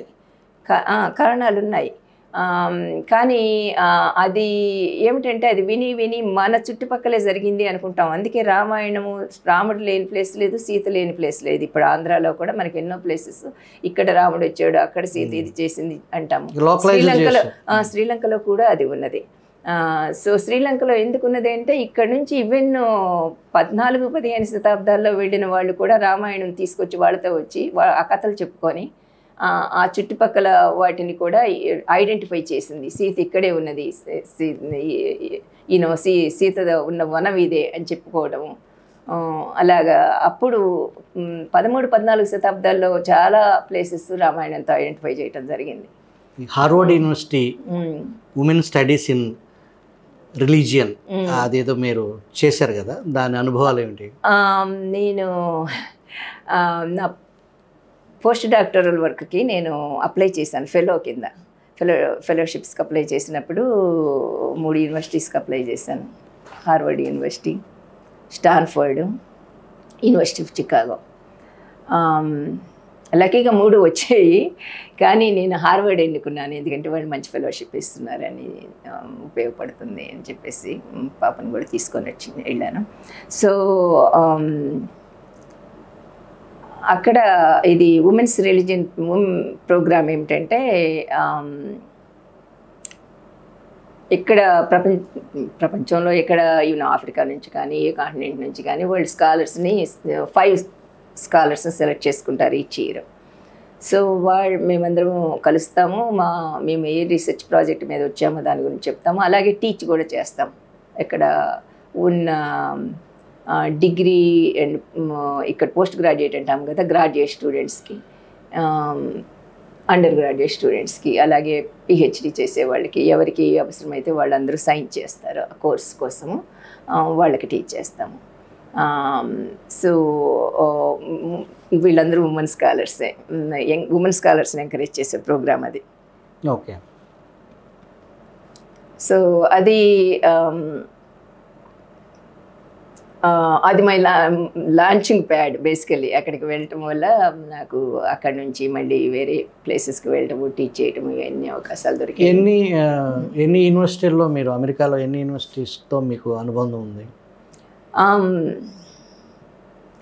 హార్వర్డ్ నుంచి నేను బౌడిన్ కాలేజీ అనే ప్లేస్లో వర్క్ చేశాను చాలా సంవత్సరాలు. అక్కడ లిబరల్ ఆర్ట్స్ కాలేజెస్ అని ఒక టైప్ కాలేజెస్ ఉంటాయి. అక్కడ ఏమిటంటే మీరు మెడిసిన్ చదవచ్చు, ఇంజనీరింగ్ చదవచ్చు, ఏం చదివినా కూడా ముందు ఎడ్యుకేషన్ ముఖ్యం.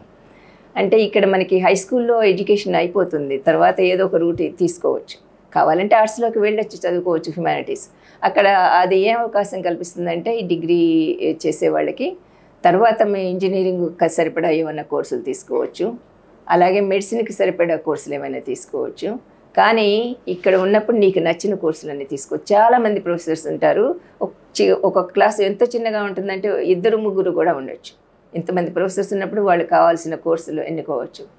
అలాగా ఇప్పుడు బయాలజీ మేజర్ చేద్దామని వచ్చిన వాళ్ళు బయాలజీ మేజరు చేయొచ్చు, ఇంకో డబుల్ మేజరు హిస్టరీ చేయొచ్చు, లేకపోతే రిలిజియన్ చేయొచ్చు, ఆంథ్రోపాలజీ చేయొచ్చు. వాళ్ళకి ఒకసారి కోర్సులు తీసుకుంటే నాకు ఈ సబ్జెక్ట్ నచ్చింది, ఒక్కోసారి వాళ్ళు మేజర్ కూడా మార్చుకుంటారు. డాక్టర్ వాళ్ళని వచ్చిన వాళ్ళు నాకు అది ఇంట్రెస్ట్ లేదు, ఇది వీటిలో ఇంట్రెస్ట్ ఉన్నది అని ఈ రూట్లో వెళ్ళేవాళ్ళు. కానీ వాళ్ళకి ఆ ఛాన్స్ వస్తుంది అప్పుడు ఇవన్నీ చదువుకోవడానికి, ఇవన్నీ తెలుసుకోవడానికి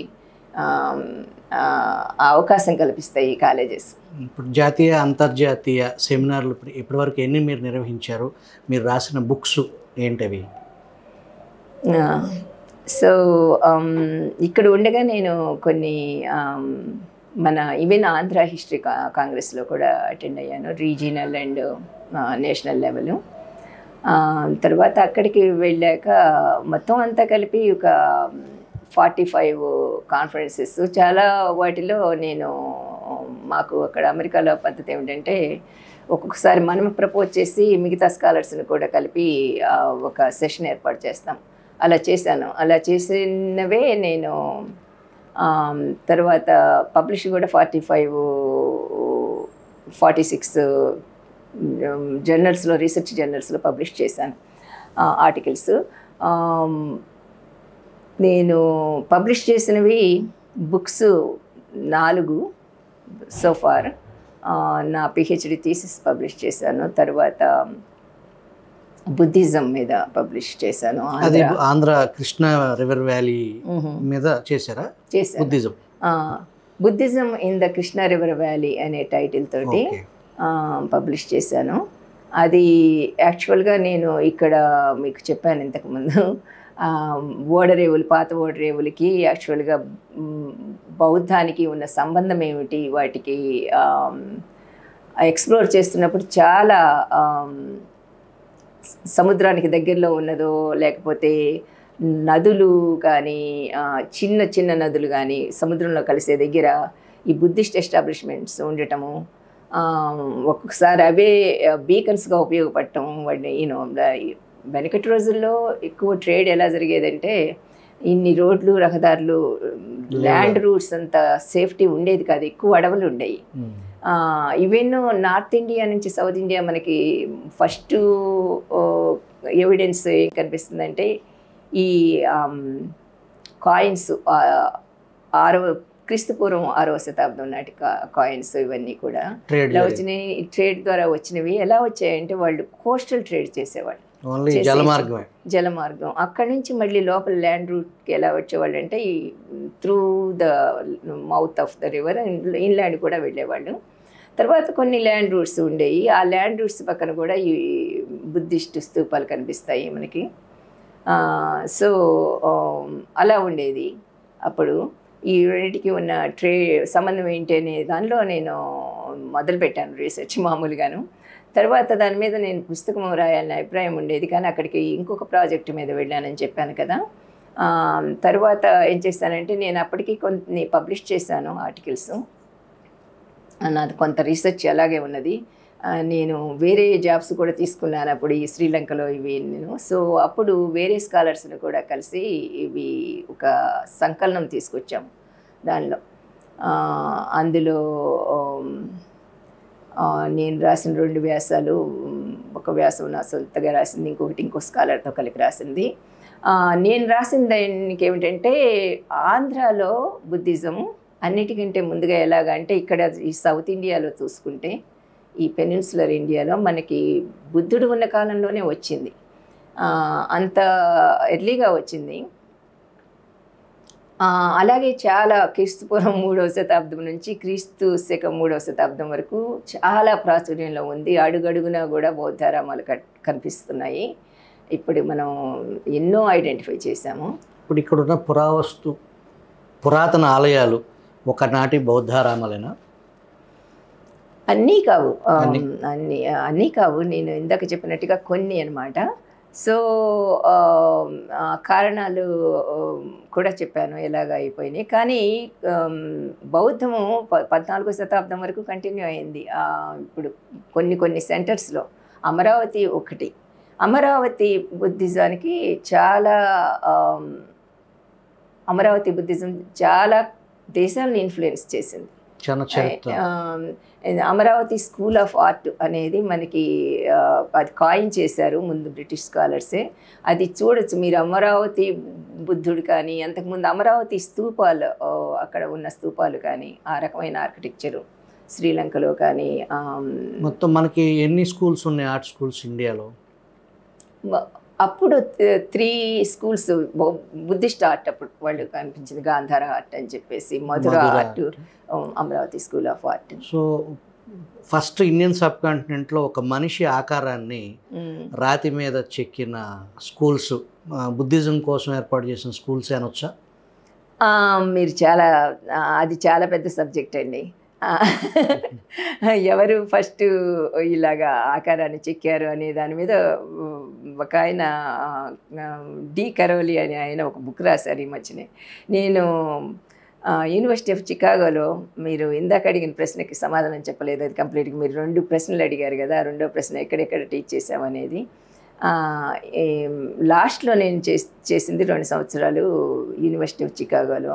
నేను లాస్ట్ టీచ్ చేసిన కోర్స్ ఏమిటంటే ఈ శ్రీలంక అమరావతి నుంచి ఈ బౌద్ధము శ్రీలంకకి ఎలా ఇన్ఫ్లుయెన్స్ చేసింది, అమరావతి బుద్ధుడి ఇమేజ్. సో నేను ఇప్పుడు అడిగిన ప్రశ్నకి కరెక్ట్గా సమాధానం చెప్పలేనేమో, కానీ థీరీస్ ఉన్నాయి ఎప్పుడు ఎలాగా వచ్చింది ప్రతిమలు అనేది. కుషాణ చక్రవర్తులు వాళ్ళందరూ వాళ్ళని ఎలాగ కాయిన్స్లో కనిపిస్తున్నాయి, ఎలాగా మనకి కూడా ప్రతిమ ఆరాధన ఎలా ఉన్నది, ఏ రకంగా ఉన్నది, శిల్పంలో లేకపోవచ్చు, ఇంకో రకంగా ఎలా ఉన్నది, ఈవెన్ మన హరప్ప సంస్కృతిలో కూడా ఎలా ఉన్నది, అలా వాటిని గురించి అలా మాట్లాడవచ్చు. కానీ ఇప్పుడు బుద్ధుడి ప్రతిమ ఎప్పటి నుంచి వచ్చింది అనేది మాత్రం చెప్పొచ్చు, ఎందుకంటే స్టార్టింగ్లో బుద్ధుడి ప్రతిమ లేదు. దానికి కూడా థీరీస్ చాలామంది ఎందుకు లేదు, ఊరికే గుర్తులే ఎందుకున్నాయి. అది నేను పబ్లిష్ చేసిన ఈ బుక్లో ఒక ఆయన దాని గురించే మాట్లాడతారు. ఏమిటంటే ఎందుకు లేదు, ఈ పాదాలు మాత్రం ఉంటాయి, తర్వాత ఎంటీ థ్రోన్ ఉంటుంది, ఆ థ్రోన్లో ఉంటాయి అనుకోండి ఇవి చిహ్నాలు. ఆ చిహ్నాల గురించి నేను తర్వాత మాట్లాడతాను దేవతల చరిత్ర గురించి వచ్చినప్పుడు. కానీ ఇవన్నీ ఎందుకు ఉన్నాయంటే ఆయన ఇంకా లేరు అని చెప్పడం కోసం, ఆయన బ్రతికి లేరు, హి ఈజ్ గాన్ అని చెప్పడం కోసం ఇది ఉన్నది అని ఆయన ఆర్గ్యూ చేస్తారు. దాని మీద ఇంతకుముందు చాలా స్టెలా క్రామిష్, విద్యాదేశ వీళ్ళందరూ మాట్లాడారు. సో అది మరీ డీప్గా వెళ్ళకూడదు దానిలో. నేను నా రీసెర్చ్ కాదు కదా అది. సో కానీ బుద్ధుడి ప్రతిమ అమరావతి నుంచి శ్రీలంక వెళ్ళాక అక్కడ వచ్చిన బౌద్ధంలో వచ్చిన చేర్పులు మార్పులు ఏమిటి, అది బుద్ధుడి ప్రతిమల ద్వారా ఎలా చెప్పవచ్చు అనేది ఈ కోర్సు ఫోకస్. అమరావతి ఆర్ట్ దగ్గర నుంచి మొదలైన ఆర్టు శ్రీలంకలో ఎన్నో రకాల మార్పులు ఇక్కడికి వచ్చినప్పుడు కూడా అక్కడ కూడా రిఫ్లెక్ట్ అయ్యాయి. అవి కూడా కన్సిడర్ చేస్తాం. ఏంటంటే ఈ మొదట వచ్చిన బుద్ధిజం దాన్ని థేరవాద బుద్ధిజం అంటాము, అంటే ఎల్డరు అని చెప్పేసి వాద అనేది ఒక హీనయాన అని మహాయాన వాళ్ళు పిలిచారు. మహాయాన అంటే వాళ్ళు చాలా దే యాడెడ్ అదర్ బోధిసత్వాస్ అందరు కదా. సో బోధిసత్వాస్ మీద ఫోకస్. సో వాళ్ళు వీళ్ళని హీనయాన అన్నారు. అందులో ఈ థేరవాద అనేది ప్రాముఖ్యతను సంపాదించింది, అది శ్రీలంకలో. కానీ ఆ థేరవాద అంబేద్కర్ ఫాలో అయింది అదేనా? అంబేద్కర్ బుద్ధిజంకి అంత డెప్త్ ఇవన్నీ వీటిలోకి వెళ్ళరు ఆయన. ఇప్పుడు వీళ్ళు కూడా నేను చూశాను మామూలుగా. ఇప్పుడు నవయాన కింద వచ్చింది నవయాన. అంబేద్కర్ ఉన్న టైంలో ఆయన ఫాలో అయింది హీనయాన, ఇది తెరవాద మహాయాన ఫాలో అయ్యారు ఆయన. That's a very good question. I'm not sure exactly ఎలా అని చెప్పేసి దాన్ని ఆయన కొన్ని రాశారు రచనలు, కానీ నాకు డీటెయిల్స్ తెలియవు ఆయన కరెక్ట్గా ఏమి ఆయన ఉద్దేశం ఎలా ఉందో. ఆయన మెయిన్ ఉద్దేశం ఏంటంటే ఇక్కడ ఇప్పుడు ఉన్న మనం హిందూ మతం అని పిలిచే దానిలో వీళ్ళకి అట్టడుగు స్థానం ఉన్నది. అందుకని ఇది తను కూడా ఎక్స్పీరియన్స్ అయ్యాడు. ఆయన అంతా ఆ లెవెల్కి వెళ్ళినా కూడా ఆయనకి ఆ డిస్క్రిమినేషన్ కనిపించింది. ఆయన అనుకున్నాడు ఇది ఇందులో ఉంటే వీళ్ళకి ఎప్పుడు ప్రోగ్రెస్ లేదు. సో వీళ్ళ నుంచి ఆ క్రిస్టియానిటీలో ఆయనకి జాయిన్ అవ్వటం ఇష్టం లేదు. ఎందుకు మనకే ఇన్ని ఉన్నాయి కదా, అక్కడ దాకా ఎందుకు వెళ్ళాలి అనే ఉద్దేశంతో ఆయన బౌద్ధంలోకి వెళ్ళి అది చూసి ఇది బాగుంది అని చెప్పేసి ఆయన ఇప్పుడు వీళ్ళంతా ఫాలో అవుతున్నారు. కానీ వాళ్ళకి ఇప్పుడు థేరవాద ఇవన్నీ కూడా డీటెయిల్స్ తెలియవు. నేను చూశాను ఇక్కడ రీసెంట్ అజంతా వెళ్ళినప్పుడు కూడా వచ్చి వాళ్ళు దేవుడు కనిపిస్తుంటే మామూలు దేవుడిని మొక్కినట్టే వాళ్ళు మొక్కుతుంటారు బుద్ధుడికి. మరి వాళ్ళ దృష్టిలో ఆయన ఏమిటి అనేది మరి శ్రీలంక బౌద్ధుల్లాగే అర్థం చేసుకుంటున్నారా ఏమిటి అనేది నాకు తెలియదు. నేను దాని మీద రీసెర్చ్ చేయలేదు. మీకు రష్యన్ లాంగ్వేజ్లో ప్రావీణ్యం ఎలా? రష్యన్ లాంగ్వేజ్ నేను ఇక్కడ ఆంధ్ర యూనివర్సిటీ ఉన్నప్పుడే చదివాను. 2 years వాళ్ళు మాస్కో నుంచి వచ్చేవాళ్ళు. సో వాళ్ళకి ఇంగ్లీష్ పెద్ద రాకపోవటం వల్ల మనకు ఉపయోగం. ఎందుకంటే ప్రతిదీ లాంపా అంటే లాంప్ అలాగా అన్నీ చూపించి చెప్పడం అనమాట. తర్వాత మేము కూడా అందులోనే మాట్లాడాలి, అది మనని ఫోర్స్ చేస్తుంది అందులో మాట్లాడటానికి. ఆ విధంగా అప్పుడు నేర్చుకోవడం జరిగింది. మీరు గ్రామ దేవతల మీద పరిశోధన చేశారు, ఒక గ్రంథం కూడా తీసుకొచ్చారు. అసలు అది ఏంటది, దాని విశిష్టత? సో గ్రామ దేవతలు నేను మామూలుగా మొదలుపెట్టింది చాలా సింపుల్ క్వశ్చన్ అనుకొని మొదలుపెట్టాను, కానీ చాలా పెద్ద ప్రాజెక్ట్ అయిపోయింది అది. నేను హార్వర్డ్కి వెళ్ళినప్పుడు నా క్వశ్చన్ ఏంటంటే, దేవతలు అనేది మనము ఎక్కడో చాలా హై పెడెస్టల్లో పెట్టి మనం మాత్రమే ఇప్పటికీ వర్షిప్ చేస్తున్నాం, అందరూ చేయటం లేదు. అంటే అందరూ వ్యవసాయిక ఫోకస్ ఉన్న వాళ్ళందరూ వ్యవసాయ దశలో అందరూ వ్యవసాయం చేసేటప్పుడు ఇండస్ట్రియలైజేషన్ కాకముందు ఎన్నో సమాజాలు ఉన్నాయి త్రూ అవుట్. వాళ్ళంతా దేవతని వర్షిప్ చేశారు. కానీ వాళ్ళు తర్వాత క్రిస్టియానిటీ వచ్చాక అలాగే ఇస్లాం వచ్చాక ఎవరిని ఆరాధించకూడదనే దీంతోనో ఏమో చాలా వరకు పోయాయి. కాకపోతే కొన్ని చోట్ల మిగిలిన కూడాను ఒక రకమైన క్రిస్టియానిటీ కెథాలిసిజంలో మిగిలిన కూడాను అక్కడ ఏమైందంటే ఆ దేవతల్ని అగ్రికల్చరల్ గాడెసెస్ అంటే ఫెర్టిలిటీని ఇచ్చేస్తాయి. మేరీ మాత కింద మార్చేశారు. మేరీ మాత అంటే ఏమిటి? ఇమ్మాక్యులేట్ వోమ్ అంటే ఏమిటి? ఏమీ ఎవరితోనూ సంపర్కం లేకుండానే పుట్టిన ఇది అనేది చేయటము. కానీ దేవత లక్షణం అది కాదు. దేవత లక్షణం ఏంటంటే అన్నిటికీ భర్తనిచ్చేది దేవత. అన్నీ ఆడ మగ కూడా ఒక్కోసారి ఆ దేవతే. అది మానవ రూపం అవ్వచ్చు, ఏ రూపం అవ్వచ్చు. సో నేను ఇక్కడ ఇంత దేవత అప్పటి నుంచి ఇప్పటికి కూడాను ఇంత ప్రాముఖ్యత ఎందుకున్నది, ఏమిటి చరిత్ర ఏమిటి అన్నీ మొదలుపెట్టాను. చాలామంది మా ఆర్కియాలజీ కాలేజ్స్ వాళ్ళ డిపార్ట్మెంట్స్కి వెళ్ళినా, ఏమిటి మేడం మీరు శుభ్రంగా పార్వతినో లక్ష్మినో చేసుకోక గ్రామ దేవతలకు చరిత్ర ఎక్కడ ఉన్నదండి, ఎందుకు చేస్తున్నారు ఇదని. సో బట్ ఎలాగైనా కనుక్కోవాలని మొదలుపెట్టాను. చాలా తర్వాత ఆధారాలు దొరికాయి అనుకోండి, ఇన్స్క్రిప్షన్స్లో కానీ మన సాహిత్యంలో కానీ, అలాగే మన ఆర్కియలాజికల్ ఎక్స్కవేషన్స్. తర్వాత చేస్తున్న కొద్దీ క్లూస్ బాగా దొరికాయి. ఏంటంటే అన్నిటికంటే నాకు విశేషం అనిపించింది స్టార్టింగ్లో ఈ కుండలు ఎత్తుకొని ఇప్పుడు కూడా వెళ్తారు అమ్మవారి బోనాలు, వాటి మీద స్వస్తిక చిహ్నాలన్నీ దేవతా చిహ్నాలన్నీ పెట్టుకొని, ఆ దేవతా చిహ్నాలు హరప్పా సంస్కృతిలో కూడా కనిపిస్తున్నాయి. సో అప్పటి నుంచి ఇప్పటిదాకా కంటే తర్వాత ఏమిటి అని చెప్పేసి నేను అదంతా వెళ్ళి చూశాను, ఆధారాలు ఏమిటని. మన ఆంధ్రాలో కూడా చాలా గ్రామదేవతలు అంటే అత్యంత పురాతన అని చెప్పేసి ఈ చిహ్నాల ద్వారా మనకు అర్థమవుతుంది. ఇంకొకటి ఏమిటి అర్థమవుతుందంటే, ఇదే చిహ్నాలు బౌద్ధంలోకి వెళ్ళాయి, వైష్ణవంలోకి వెళ్ళాయి, శైవంలోకి వెళ్ళాయి, ఆఖరికి జర్మనీకి కూడా వెళ్ళింది. అది అందులోకి వెళ్ళలేదండి నేను, ఎందుకంటే మన స్వస్తిగా ఒకవైపు తిరిగి ఉంటుంది, ఆ స్వస్తిగా డిఫరెన్స్ ఉందా? డిఫరెన్స్ ఉంటుంది. అక్కడ దాకా వెళ్ళలేదు నేను. మన దీనికి కన్ఫైన్, యాక్చువల్గా నా ఫోకస్ ఆంధ్ర అనమాట. కానీ ఇలాగా ఎప్పటి నుంచి ఉన్నది అని ట్రేస్ చేయడానికి నేను ఈ బార్డర్స్ దాటి ఎక్కడెక్కడ ఉన్నాయి మన ఇండియాలో అనేది టచ్. అలాగే ఏదైనా ఉదాహరణలు కావాలన్నప్పుడు వెళ్ళి చూసాను. ఇప్పుడు నేకెడ్ గాడెస్ వల్ల ఏంటి, నేకెడ్ గాడెస్ ఎందుకు వర్షిప్ చేస్తున్నారు, నేకెడ్ గాడెస్ ఎంత వెనకున్నది, ఈవెన్ మనకి భోపాల్లో దొరికిన ప్రతిమలు ఏంటి, మనకి కాయిన్స్లో దొరికినది, లక్ష్మి అని ఇప్పుడు మనం పిలిచే దేవత ఎలా ఉండేది, ఇవన్నీ కూడాను. సో దానివల్ల ఇప్పుడు ఈ వేరియస్ మతాలు ఎందుకు ఈ చిహ్నాలన్నీ తమలో కలుపుకున్నాయి, తర్వాత ఏవైనా మానవాకారంలో ఉన్న దేవతను కూడా ఈ మతాలు ఎందుకు కలుపుకున్నాయి, ఇవన్నీ కూడా ఒకదాని తర్వాత ఒకటి వచ్చాయన్నమాట ఎన్నో ప్రశ్నలు. సో మొదటి ప్రశ్న నేను ఏడింది, దేవతను అంత స్థానంలో పెట్టి వర్షిప్ చేస్తాము, కానీ ఆడవారికి మాత్రం ఎందుకు స్థాయి ఇంత బిలో మెన్ అనేది ఉన్నది అనే ఒక్క ప్రశ్నతో వెళ్ళిన దాన్ని.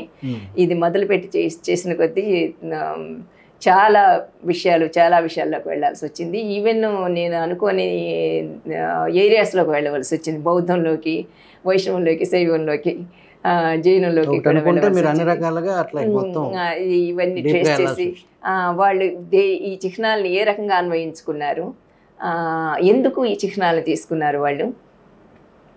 ఇప్పుడు బుద్ధుడు లైక్ మర్రి చెట్టు అనేది యాక్చువల్గా ఎప్పటి నుంచో మనకి ఈ సింధు నాగరికత నుంచి వస్తుంది, ఇండోస్ వ్యాలీ టైమ్స్, హరప్ప సంస్కృతి నుంచి.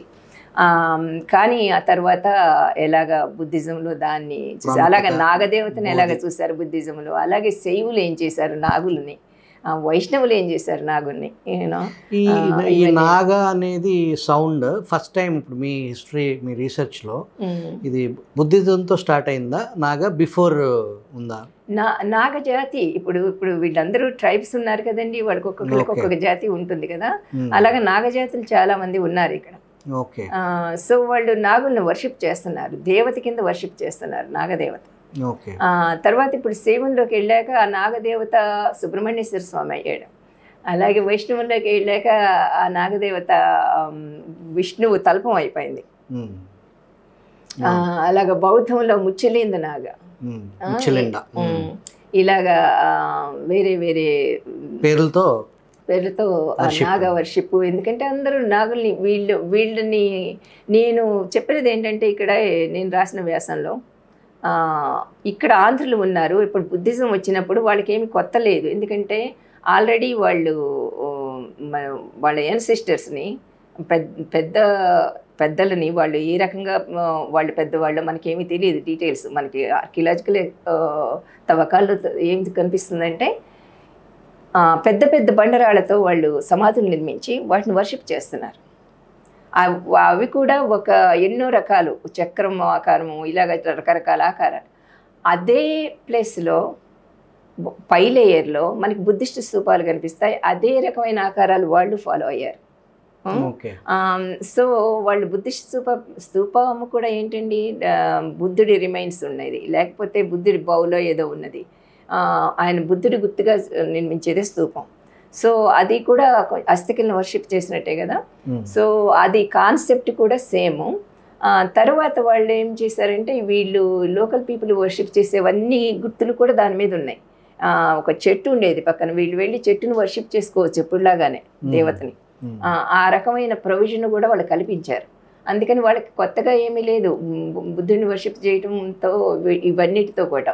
ఎందుకంటే నువ్వు అంత ఫారిన్ చేస్తే వాళ్ళు ఎవరు వచ్చి ఇదేమిటో మాకు తెలియదు అని రారు కదా. అలాగే సన్యాసులు ఎక్కడో కేవ్స్లో ఉంటే వీళ్ళకి ఏమి సంబంధం లేదు కదా. వాళ్ళ దగ్గర నుంచి వీళ్ళు భిక్షకు వచ్చినప్పుడు నువ్వెవరు కనెక్షన్ ఉండాలి కదా. ఈ కనెక్షన్ ఏర్పాటు చేసుకునే ప్రయత్నంలోనే వీళ్ళందరూ అవి తీసుకొని వాళ్ళలో కలుపుకున్నారు. అలాగా కలుపుకున్న దాంట్లో పోటీ కూడా మొదలైంది. తర్వాత శైవులు ఏ రకంగా కలుపుకున్నారు, వైష్ణవులు, జైనులు, వీళ్ళందరూ కలుపుకోక తప్పల. ప్రజల్లోకి వాళ్ళు వెళ్ళాలి కానీ ప్రజలు వాళ్ళ దగ్గరికి రారు. సో ఆ రకంగా మొదలయ్యి ఇవన్నీ కూడా ప్రజల వద్దకే మతాలు వెళ్ళారు. అదే సో ఈ గ్రామ దేవతలకి మీరు ఆ బుక్కి టైటిల్ ఏం పెట్టారండి, మీరు ఎలా పబ్లిష్ చేస్తున్నారు? అది విసిసిట్యూడ్స్ ఆఫ్ ద గాడెస్. అంటే ఈ గాడెస్ ఎన్ని మార్పులు చెందుతా వచ్చింది ఓవర్ సెంచరీస్. ఎన్ని మార్పులు చెందినా కూడా గాడెస్ ఇప్పటికి కూడా ఎంత రెలవెంట్గా ఉంటుంది. ఉదాహరణకి ఏమిటంటే, నేను చేసేటప్పుడు ఫైనల్ స్టేజ్లో చాలా ఏళ్ళ తర్వాత దాన్ని మధ్యలో చాలా జరిగాయి నాకు. నేను కొత్త ఉద్యోగం నేర్చుకుంటున్నాను, ఇవన్నీ చేస్తున్నాను కదా. ఇది కొంచెం వెనకబడింది, కానీ పేపర్స్ ఇస్తూనే ఉన్నాను, పబ్లిష్ చేస్తూనే ఉన్నాను. ఇక్కడ పబ్లిష్ చేశారా? అక్కడే పబ్లిష్ చేశాను. అది ఆక్స్ఫర్డ్ యూనివర్సిటీ పబ్లిష్ చేసింది ఈ పుస్తకము. సో అప్పుడు నేను ఫైనల్గా మళ్ళీ పబ్లిష్ చేద్దాం అనుకున్నప్పుడు నేను రాసేది ఇవన్నీ అంత ఇదిగాను ఉన్నదా ఇప్పటికి కూడా గాడెస్ వర్షిప్ అని చెప్పేసి మళ్ళీ వచ్చి ఫైనల్గా మళ్ళీ కొంత టూర్ వెళ్ళి రీసెర్చ్ అసిస్టెంట్ పంపించి ఇంకా కొన్ని ఏరియాస్ అన్నీ మళ్ళీ చెక్ చేయించి చేసేటప్పుడు నాది ఫోటోలు నా కంప్యూటర్లోకి సరిగా రావట్లేదు, ఇది ప్రాబ్లం ఏదో వస్తుంది నా యూనో థంబ్ డ్రైవ్కి అని చెప్పేసి ఒక షాప్కి వెళ్ళాను ఇక్కడ మైలవరంలో. వెళితే అతను అప్పుడే వచ్చాడు, ఓపెన్ చేశాడు కంప్యూటర్. ఫస్ట్ ఓపెన్ చేసి ప్రే చేసుకుంటున్నాడు దేవతకి. స్క్రీన్లో ఎవరు కనిపిస్తుంది? దేవత.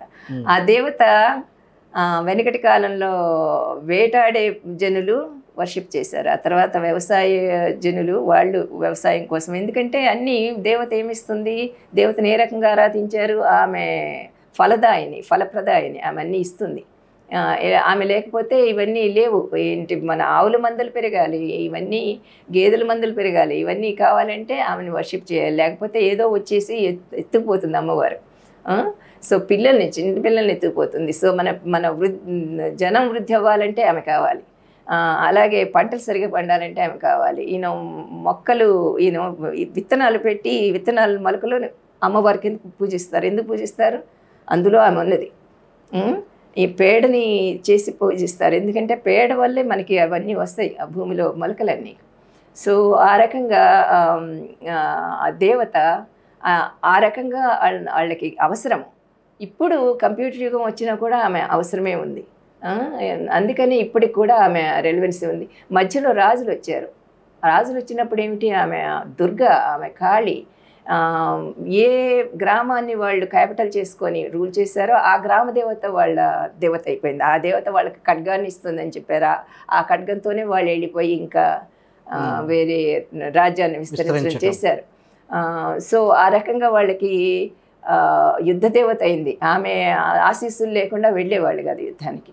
ఈ రకంగా ఎన్ని నువ్వు ట్రేడ్స్ మార్చినా కూడా దేవత నీకు రెలవెంట్గానే కనిపిస్తుంది. ఆ రకంగా ఇండియాలో దేవత ఇప్పటికీ కూడా అంత ప్రాచుర్యంలో ఉంది. ఆ దేవత లక్ష్మి అయినా పార్వతి అయినా సరస్వతి అయినా కూడా గ్రామ దేవతలుగా ఇంకా కొనసాగుతూనే ఉంది అని మనం ఇంకా చూస్తున్నాము. అదే మనకి నిదర్శనం. అది డిస్కస్ చేస్తాను ఈ పుస్తకంలో. ఇంకా ఇందులో చెప్పేది ఏమిటంటే ఒక 3 చాప్టర్స్, లాస్ట్ 3 చాప్టర్స్లో ఆడవారు చనిపోయినప్పుడు ఏ పరిస్థితుల్లో, విషమ పరిస్థితుల్లో చనిపోయినప్పుడు ఏజ్ అయినా కూడా వారిని కూడా దేవతలుగా ఎందుకు ఆరాధించారు? అప్పుడు నేను సమాజంలో స్త్రీ స్థానం ఏమిటి, ఆ స్థానం వల్ల ఎందుకు ఈ పరిస్థితులు వస్తున్నాయి, ఆ పరిస్థితుల తర్వాత ఎందుకు వర్షిప్ చేస్తున్నారు, ఆ గిల్ట్ ఫీలింగ్ ఎలాగ ట్రాన్స్లేట్ అవుతుంది, అలాగే స్త్రీని ఏ విధంగా చూస్తున్నారు అందరూ. ఇప్పుడు చిన్నపిల్ల చనిపోయినప్పుడు ఒకసారి అది ఏమీ లేకపోయినా ఆమె తల్లి అయ్యి ఎన్ని చేసేది అనేది దృష్టి ఉన్నప్పుడు అదంతా పొటెన్షియల్ అంతా పోయింది కదా, ఇప్పుడు మనం క్యాప్చర్ చేయాలి. అది ఆమె అందరినీ గ్రామాన్ని అంతా ఇప్పుడు చూసుకుంటుంది. పెద్దదైతే అలాగే చూసుకునేది కదా ఇంటిని, ఇప్పుడు చనిపోయి కనీసం గ్రామాన్ని అంత తన ఇంటి కింద చూసుకుంటుంది. మనం వర్షిప్ చేయాలి. ఎందుకంటే ఆ అమ్మాయి చనిపోయినప్పుడు ఏదో కనిపించినాయి అనుకోండి, ఆ ఇల్లు తగలబట్టడం ఏదో, అమ్మో ఈ అమ్మాయి స్పిరిట్ ఇక్కడే ఉన్నది, ఎందుకంటే ఆ అమ్మాయికి ఇంత శక్తి ఉన్నది, ఆ శక్తి అంతా ఏమవుతుంది, ఆ శక్తిని మనము క్యాప్చర్ చేయాలి, మనం దేవతగా పూజించాలి. సో ఆ గ్రామాల్లో రకరకాల తిరునాళ్ళు, పండగలు, ఆడవారిలో శక్తి ఉన్నదని, ఇప్పుడు ఆ శక్తి ఇన్ని రూపాల్లో ఉందని అది ఆడవారికి ఆపాదించడం జరిగింది. అది సామాజికంగా రీసెర్చ్లో మీకు ఇది ఈ గ్రామ దేవతలు బాగా తృప్తినిచ్చిన అంశం అయి ఉండొచ్చు బహుశా మీకు. అది డిస్కస్ చేయటం సామాజిక పరిస్థితులు, అది కూడా ఇందులో చాలా నాకు నేను చెప్పినట్టుగా చాలా మలుపులు తిరిగింది, అనుకోని మలుపులు. నాకు చాలా సంతోషం అనిపించింది ఇవన్నీ నా దృష్టిలోకి రావటం జరిగినందుకు. ఈ రకంగా ఇన్ని మలుపులు తిరిగి పుస్తకం ఇన్ని ఆస్పెక్ట్స్ టచ్ చేసినందుకు నాకు చాలా ఆనందం అనిపించింది. దానికి ఎంతోమంది వెనక ఉండి చేసిన హెల్ప్ వల్లే ఇంతవరకు నేను ఇప్పుడు ఇవన్నీ చేయటం కూడా నా ఫ్యామిలీ కానీ బయట కానీ ఎంతోమంది ఫైనల్గా ఈ మీ వల్లే కృషి ఆక్స్ఫర్డ్ వరకు తీసుకెళ్ళి ఆక్స్ఫర్డ్ ప్రెస్లో దాన్ని ప్రింట్ చేయించగలిగారు. పుస్తకము అంత అటువంటి పుస్తకం మళ్ళీ రాయలేనండి. అది అలా ఇవాల్వ్ అయింది, అన్ని సంవత్సరాలు ఉండటం వల్లే దానికి అన్ని డైమెన్షన్స్ వచ్చాయి. అది ఆంధ్రుల గురించి కాబట్టి ఫోకస్ అంతా నాకు అది తెలుగు వాళ్ళు చదవాలనే కోరుకున్నది, అందుకని ఇప్పుడు ట్రాన్స్లేట్ చేయిస్తున్నాను తెలుగులో అది. సో అది త్వరలో వస్తుంది. అది ఎవరైనా చదువుకోవడానికి వీలుగా ఉండాలి అని అనుకుంటున్నాను. నేను తేలిక భాషలో రాయమని చెప్తున్నాను మా ట్రాన్స్లేటర్కి, తనతో కలిపి వర్క్ చేస్తున్నాను. సో మాతో మీ అనుభవాలు పంచుకున్నందుకు ధన్యవాదాలు శ్రీ పద్మ గారు. చాలా థ్యాంక్స్ అండి.